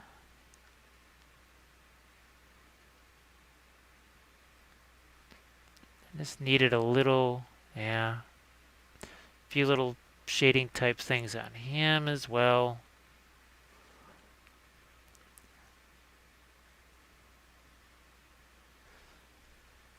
So we are pretty much set up now for those final details like the eyes and those final highlights around this. And I think what we'll do is we'll maybe also paint the base in that segment, and then we'll do the snow and ice. That's not terribly long. It's not that huge of a deal there. It doesn't take that long because we're not doing a whole unit. It's just the one guy here. So as I throw a few more little highlights here on this fur, I will lighten that up a touch there, a few here.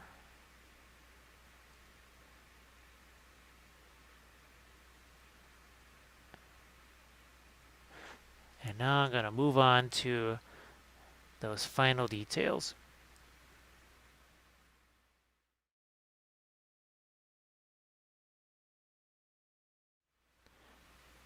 We're going to continue with our last few details on the giant here, mostly in the form of, say, some highlights, strengthening some edges, those sort of things. Let's see if we can't give him maybe some eyes here. So I could put some blackout on the palette, but we'll see what happens when we just go with the dark umber here. Try and get this where you can see it and where I can see it. And what we're going to try and do is, as usual, attach the eye to the upper lid. Can be more adventurous on some figures than others. So it looks like we've got a set of eyes there. Let's see if we can't get a little separation here under the eyes. Like so. see if we can get a little more emphasis here around the cheekbones and such. Let's see if we can find a few lights here on the forehead.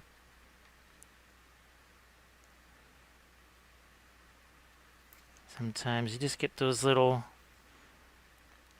crazy stray hairs, pieces of dust or whatever on the brush. Just got to get rid of those.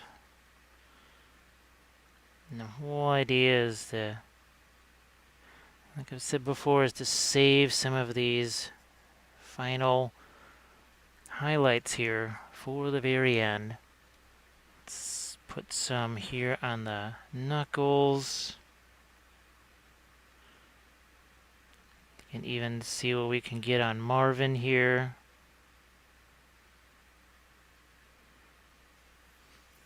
Turn this around, try and get the other cheekbone here. And if it gets too bright, I can tone it down just a touch. That previous color. Now let's see if we can have a few more brighter highlights up here. And as I always say, you could spend hours more refining this. More little details. Maybe you even go so far as to put some kind of tattoo type things on the skin of the chest, or you go even more elaborate with the texture on the cloth. The only thing I was trying to do here was just basically set you up for when you want to do that kind of thing. See, now the face starts to have a little more expression. I could swear I see a couple of teeth down in here. Let's see if we can actually get to those.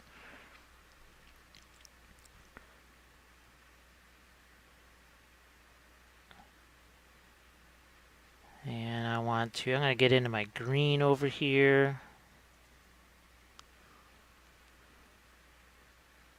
Try and get in a little more, say, reflected light there. Let's get in here with some darker brown.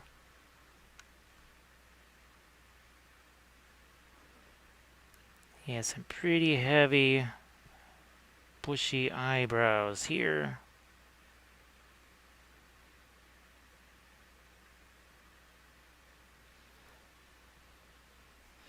And we'll go back to his some skin tones here.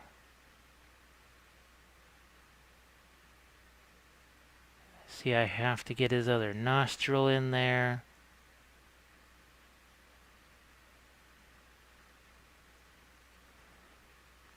I need some highlighting on the beard, so I'm going to take some of that faded ultramarine blue. Just going to, that's what we need to do, is find a few of these. A few of those to highlight. Because remember, we did that before the end of the last segment. We did that little bit of a darker glaze over the hair. And then also what that means is that some of those little highlights will have a little more meaning there.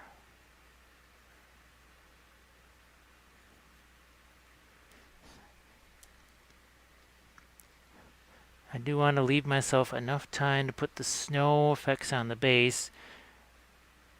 The actual process won't take very long at all, but I just wanted to make sure that you got to see the materials involved, and there is a little bit of a process to that because you're using the crushed glass.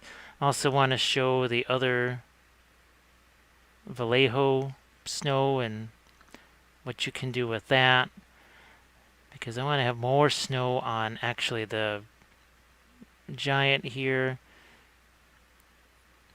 And I actually like using the Vallejo snow to get that snow on the figure as opposed to the crushed glass stuff works so well on the base. See, we're just putting again that little bit of, for lack of a better term, rosy cheek color on our big old giant there.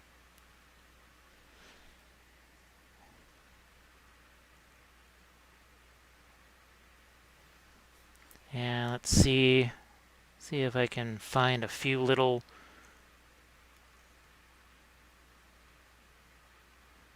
things on our little mouse over here.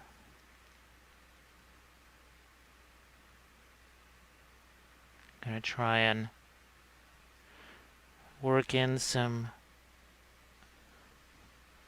umber in a few places here.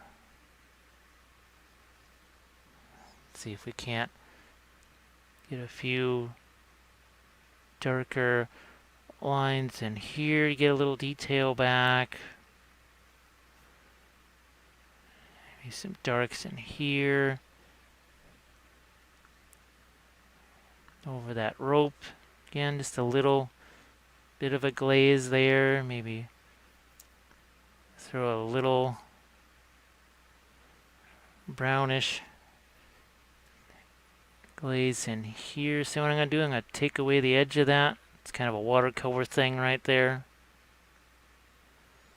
So now we just, again, we shaded it darker, but we also gave it a little bit of a tint. Got my orange out here.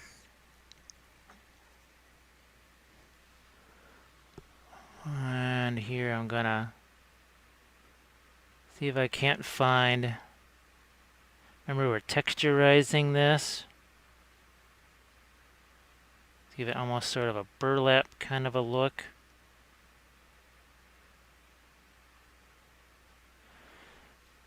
Let's find some of those same texture things over here.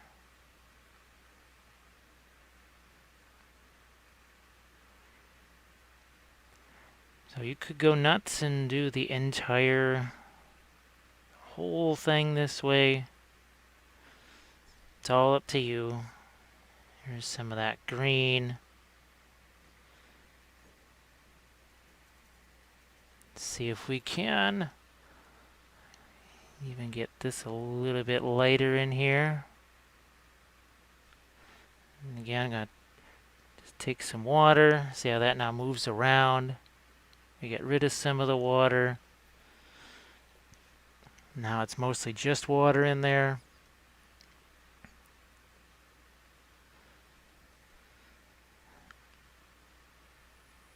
And now it's reasonably well blended in there. You can get some of that wet blending.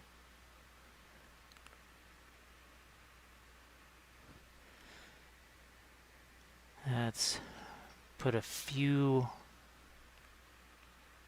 lighter things on the toes there.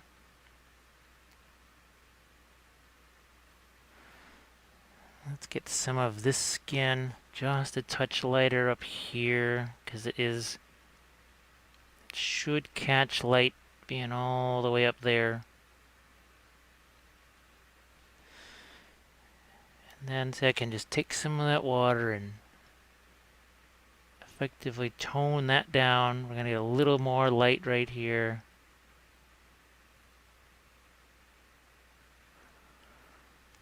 Just thinking of areas that are not going to be in shadow.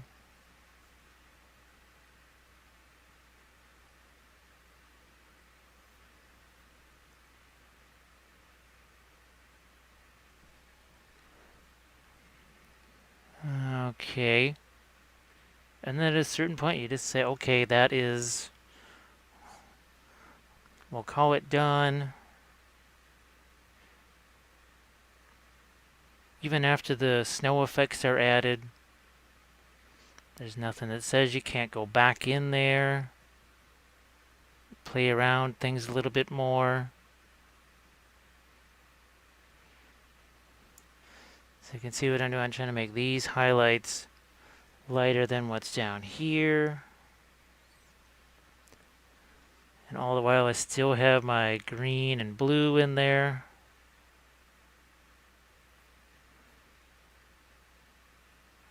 Some of that initial gray that found its way into our mixes right at the very beginning.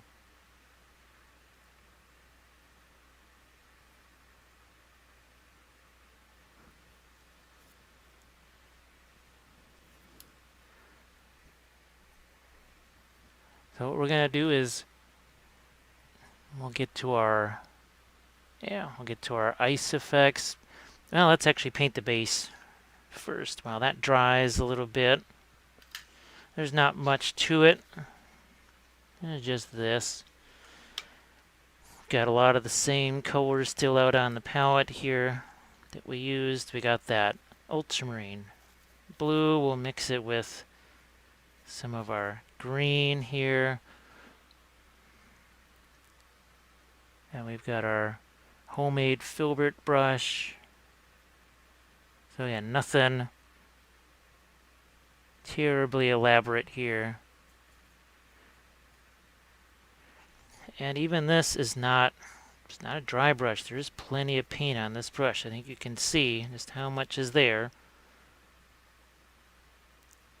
But the cork, the bulletin board cork really picks that up nicely.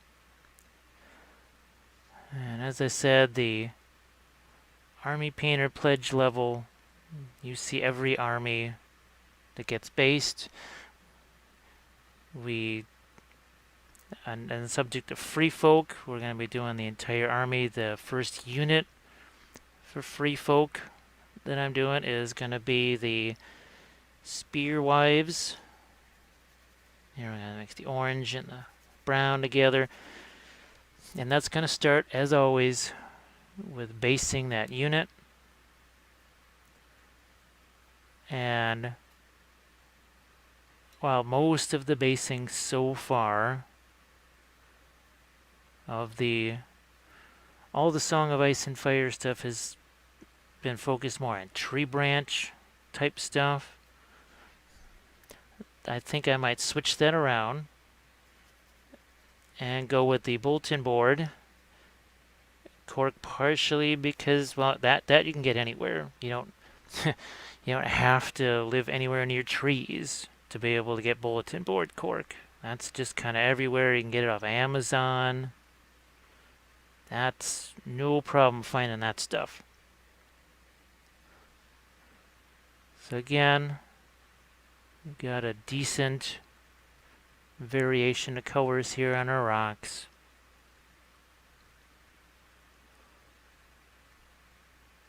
We've kept it reasonably dark so that we should have our snow should really contrast nicely with it. Definitely want to try and do some of the icicles on these, so that's why I want to save enough time for that final process. Alright.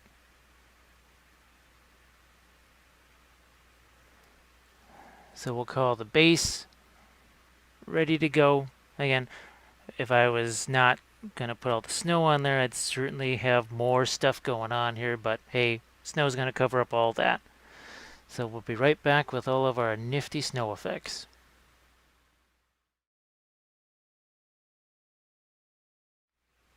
So we need to make it snow just like we did here on our Giant's base from the first time around. Here's some of the things that we'll use. This is the secret weapon crushed glass method, and yes, it does contain crushed glass. It's That's why a glove is not a bad idea. If you want to get extra precautious, that's another word I just made up. You wear maybe a little bit of a dust mask, something like that. But if you're careful with it, I have a magnifier light in between me and that stuff, and I also have something to contain it right here. So it's basically the blister pack type thing, just got set in here so that you can see it better. I think if it's just clear, you don't end up seeing it too well. This is the other stuff we're going to try here. We've got this snow ground texture from Vallejo, and then some snow flock from Woodland Scenics. What we're going to do first, though, and I'm going to get my base out of the way here, get some of these other things out of the way.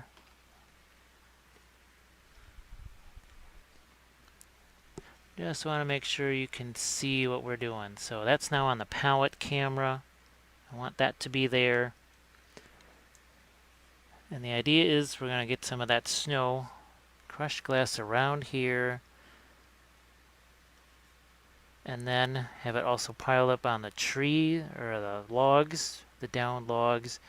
And I think up here we're actually going to focus more just on the other type of snow effect.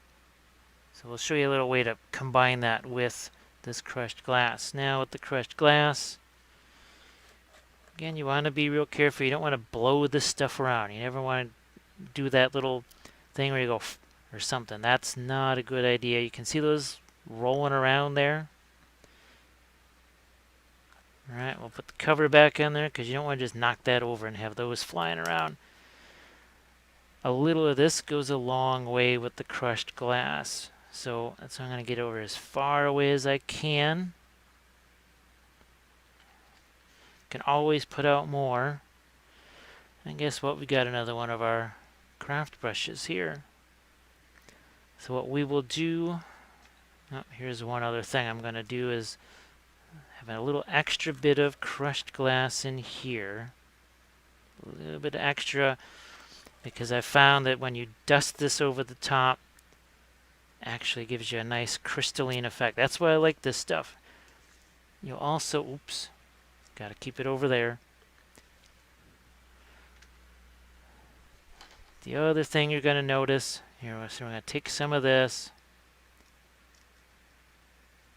Now once the crushed glass gets in there, see how that starts to form? It looks very liquid. That's why I'm saying a little bit of the water effects, realistic water goes a long way. The more crushed glass you mix in, see how that starts to, look how puffy that gets? You have a big old chunk sitting there on your brush. The more of the realistic water is in there, the more melted your snow is going to look. We don't necessarily want the melted look, but we're going to do this relatively quickly here because we don't have a lot of time. See how we got a nice little blob of the crushed glass in there, so I'm going to press it down, spread that out. Now it's not really self-leveling. Wherever you put that, that's where it's going to go. So we want some on our rock over here too. Yeah, like so. I'm going to get some more here in between our rocks or logs. Just press that down in there. So I'm going to get some on top of that rock here. Get some down in here. And now let's put some more right here. Again, you can always mix more. It's just better to work with what you have and then mix more there instead of trying to mix a whole bunch of it.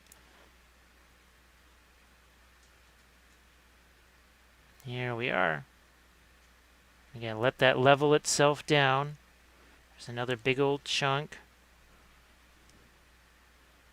And see how we'll just press that in there. So we could use some more. We're going to bring some of our Here, let's pour a little more crushed glass out here. Again, if it wanders off camera, I apologize. Also have to be thinking about safety here. So, there we've got another nice little batch. This looks like you can see it. And look, see how that's nice and white. It's also has a little transparency to it, which is what we want. Because snow, after all, is not... It is made up of ice crystals. What better way to simulate ice crystals than have something that virtually looks like crystals? Who'd have thought? It's not terribly expensive either. A little bit can go a long way. So we're going to go again with a little more crushed glass, realistic water. We'll throw some of this into here, and we'll make ourselves another batch. This will go on top of the logs. Throw out a little more from our reserve.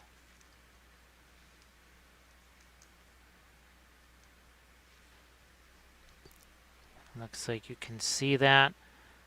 And it takes sometimes a little getting used to the application of this.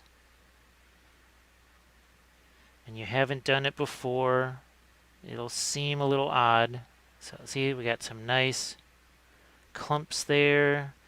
See, we can even, look at how we can pile up that clump on the end of that log there. So we knock it down. See, it looks like it's hanging down over that log. That's just the nifty thing that's hard to do with the other types of snow.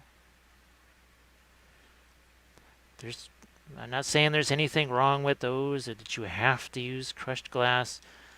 It's just something that I like. First time I tried it, it seemed like it had a lot of possibilities. Here's again another pile on top of our rocks there. And see if I can't gather up a little more here. Sometimes it's not a bad idea to vary. See, that's got almost a little more liquid to it. What I'm going to do now is try and dust a little of this over the top. And you may not be able to see it exactly, but what I'm trying to do is drop it onto my wet snow here. You can see most of that stuck, and the idea is it gives it just a little extra fresh fallen crystals. So now we've got it really light here. See how it starts to get just a little bit darker and more melted. See if I can pour a little more right next to his foot. Yeah, see the difference that made right there? So there you have it for that type of snow. Now I could, let's go with some of this. Let's make another little batch here. Alright, we got him here. So see, I can go like this and get some snow up around his shoulders. Because believe me, and the other day when I was shoveling snow, heck, when I was walking to the grocery store, I was absolutely covered in snow. I was completely white. And that's not out in a forest somewhere. That's just here in the city.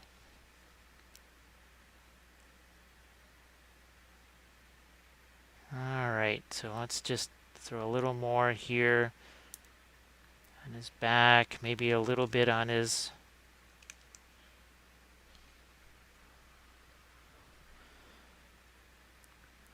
a little bit of that on here. I guess what I'll try and throw a few flakes on there because basically the realistic water acts as a bonding agent. See, we've got now a pile of snow on his shoulder there. We also talked about doing maybe some kind of icy things around his lips. I don't know if that would work or not, but we're going to try something here. So we've also got the ground texture.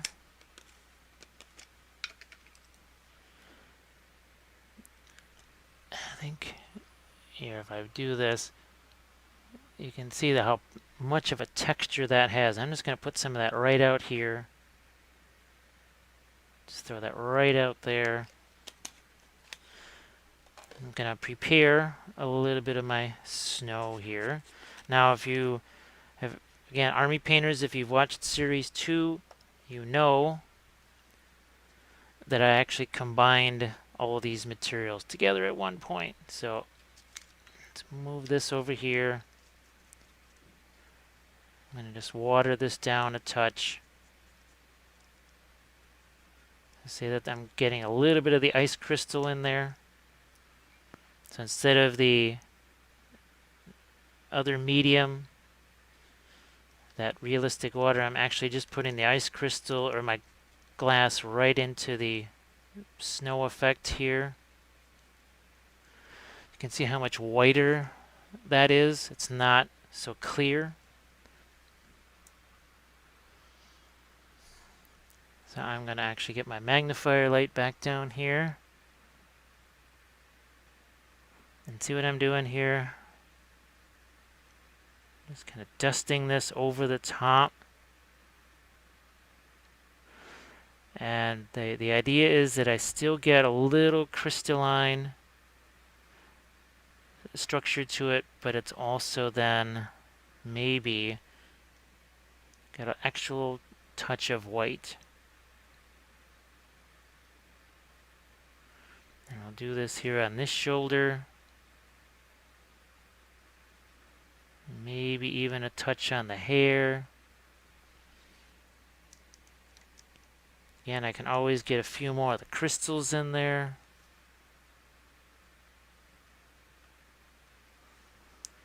Let's see if I can get some on his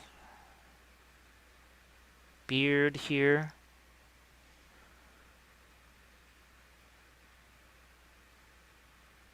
Just a bit of, see, like right here, right around his face.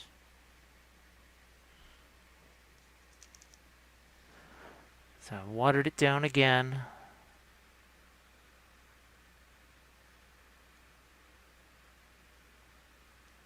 So the idea is, see now it's like little chunks of ice here. That's what we're trying to replicate.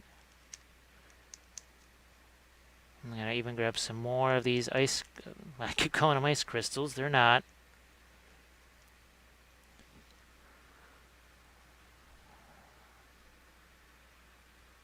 Just trying to get, yeah, that's it. A couple more here.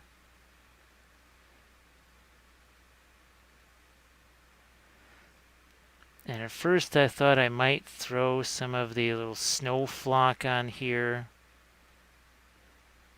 But instead, I'm going to go with what I'm doing now, and that's basically the crushed glass mixed in with the snow texture. Throw some of that here. Maybe even a little bit on the end of this big old stick there.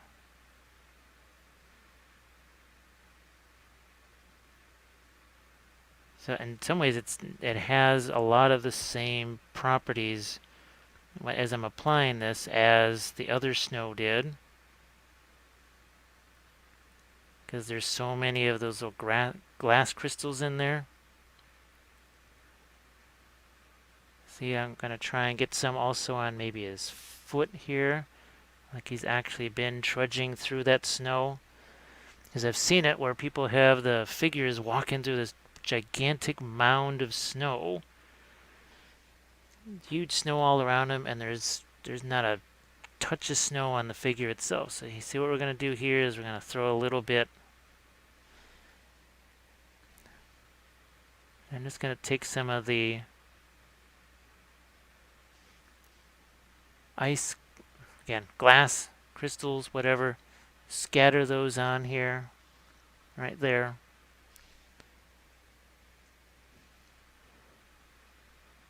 So it looks like his foot might have actually touched the snow.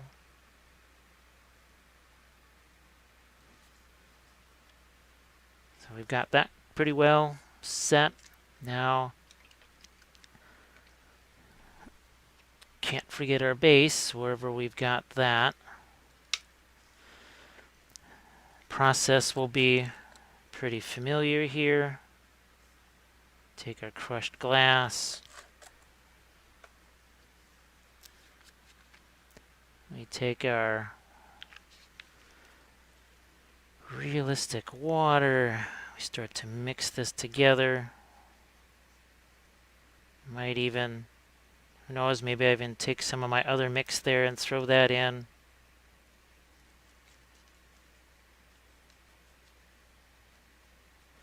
I'm gonna get some more of my crushed glass in there.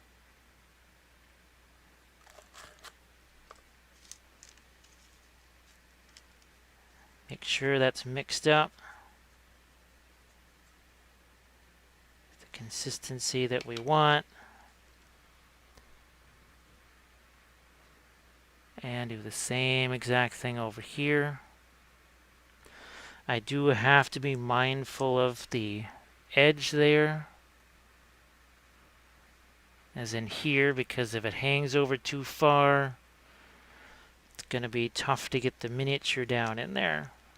Kind of defeats the purpose of having this movement tray.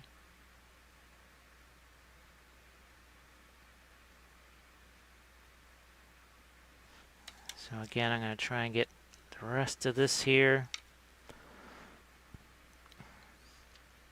And it might take a few mixes. See, I'm actually going to run it up the side of the rock there, like it's a bit of a snow drift maybe.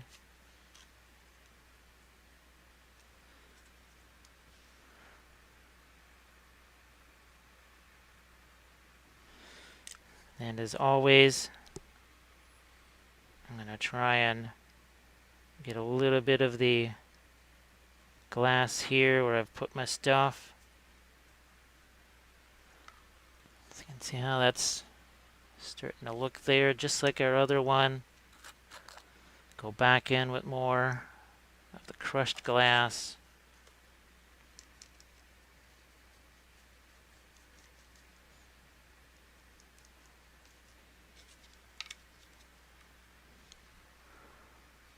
And I'm going to drop some down in here. Now I think I'm just about out of my crushed glass thing. See, I'm going to make these little piles on the end of my twigs here. We need to make a pile on the end of our piece of tree branch there. So again, so that this doesn't run too long. I want to make sure we get to the icicles for you, because that was supposed to be a big thing here. There, we get some crushed glass out there. Mix that up. You can, sorry, get this stuff out of the brush with the usual rubbing alcohol. Works just fine to get that out of the brush.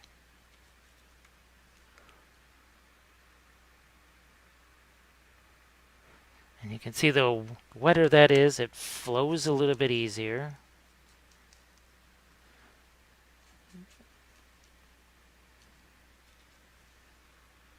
There's another little pile for us there.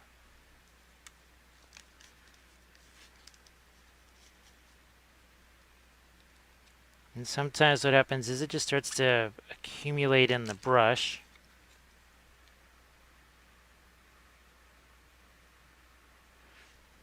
Again, I can always put more on if I need. Let's see here that we're going to do that little after the fact pour.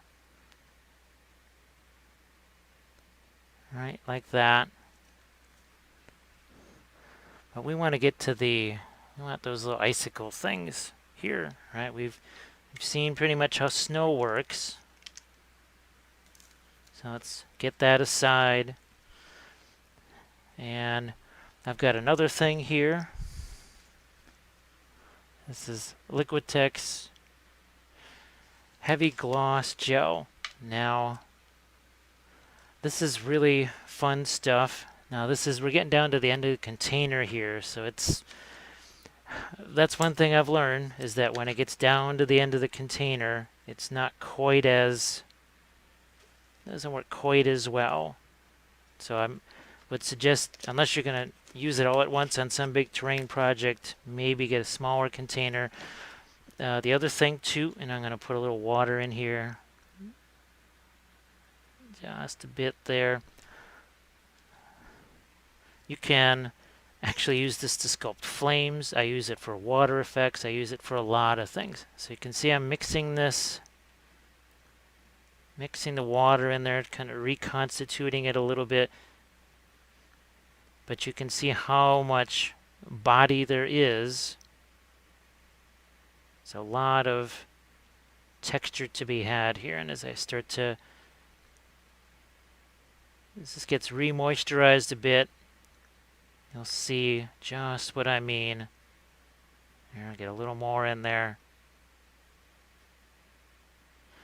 And it's going to start out white like this, but when it dries completely, absolutely, 100% clear. That's the nifty thing about it. See, now we're getting there. Now we're getting there. Yeah. And you can see here what we've got going here. This big old clumps of it there. Now usually I don't put out quite so much. I just wanted to have enough to work with here. And I'm even gonna fix up another smaller batch here. It's not a real complicated process. What do? You're basically just putting that on the end of these things and then just dragging it down.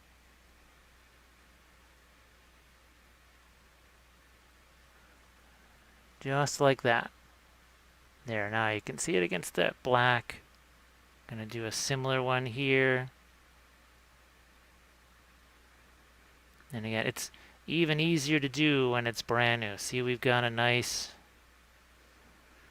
extended little drop there of ice. And there's another little icicle there. And it's best to have these focused on an area where you did snow, obviously. So here we'll do a blob like so, and then we draw it down like that. What you can do is take some of it out of the brush and see how you can draw it down.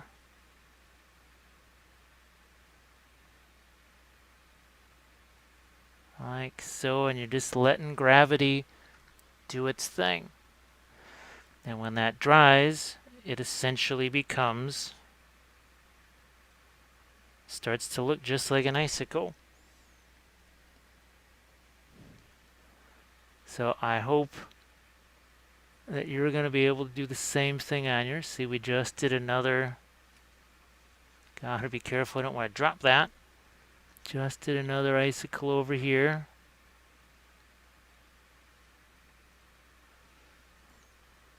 Let's see if, yeah, see we've got a bunch of icicles now. Just keep extending that down.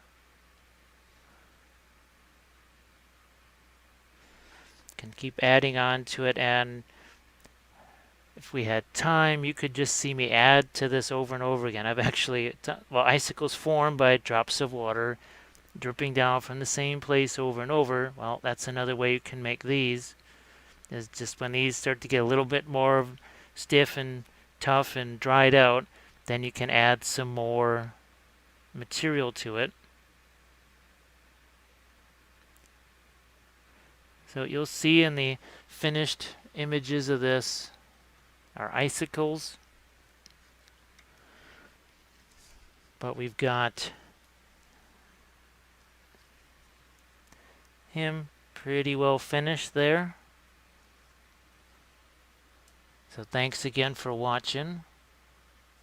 I hope you enjoyed the Song of Ice and Fire Savage Giant tutorial, and like I said, coming up real soon, we'll have the Spearwives and a few other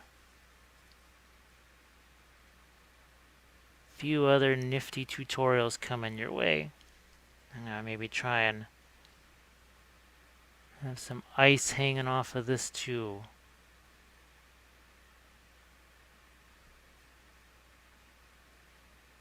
You can even take your hands there and tug away at it a little bit. There. Whoops. So we got ourselves a little icicle hanging off there. Has some ice built up around here.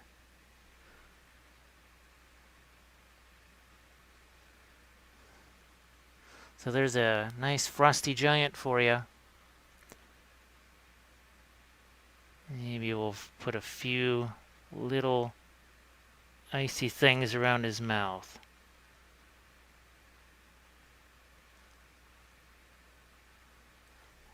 Here, one more touch there.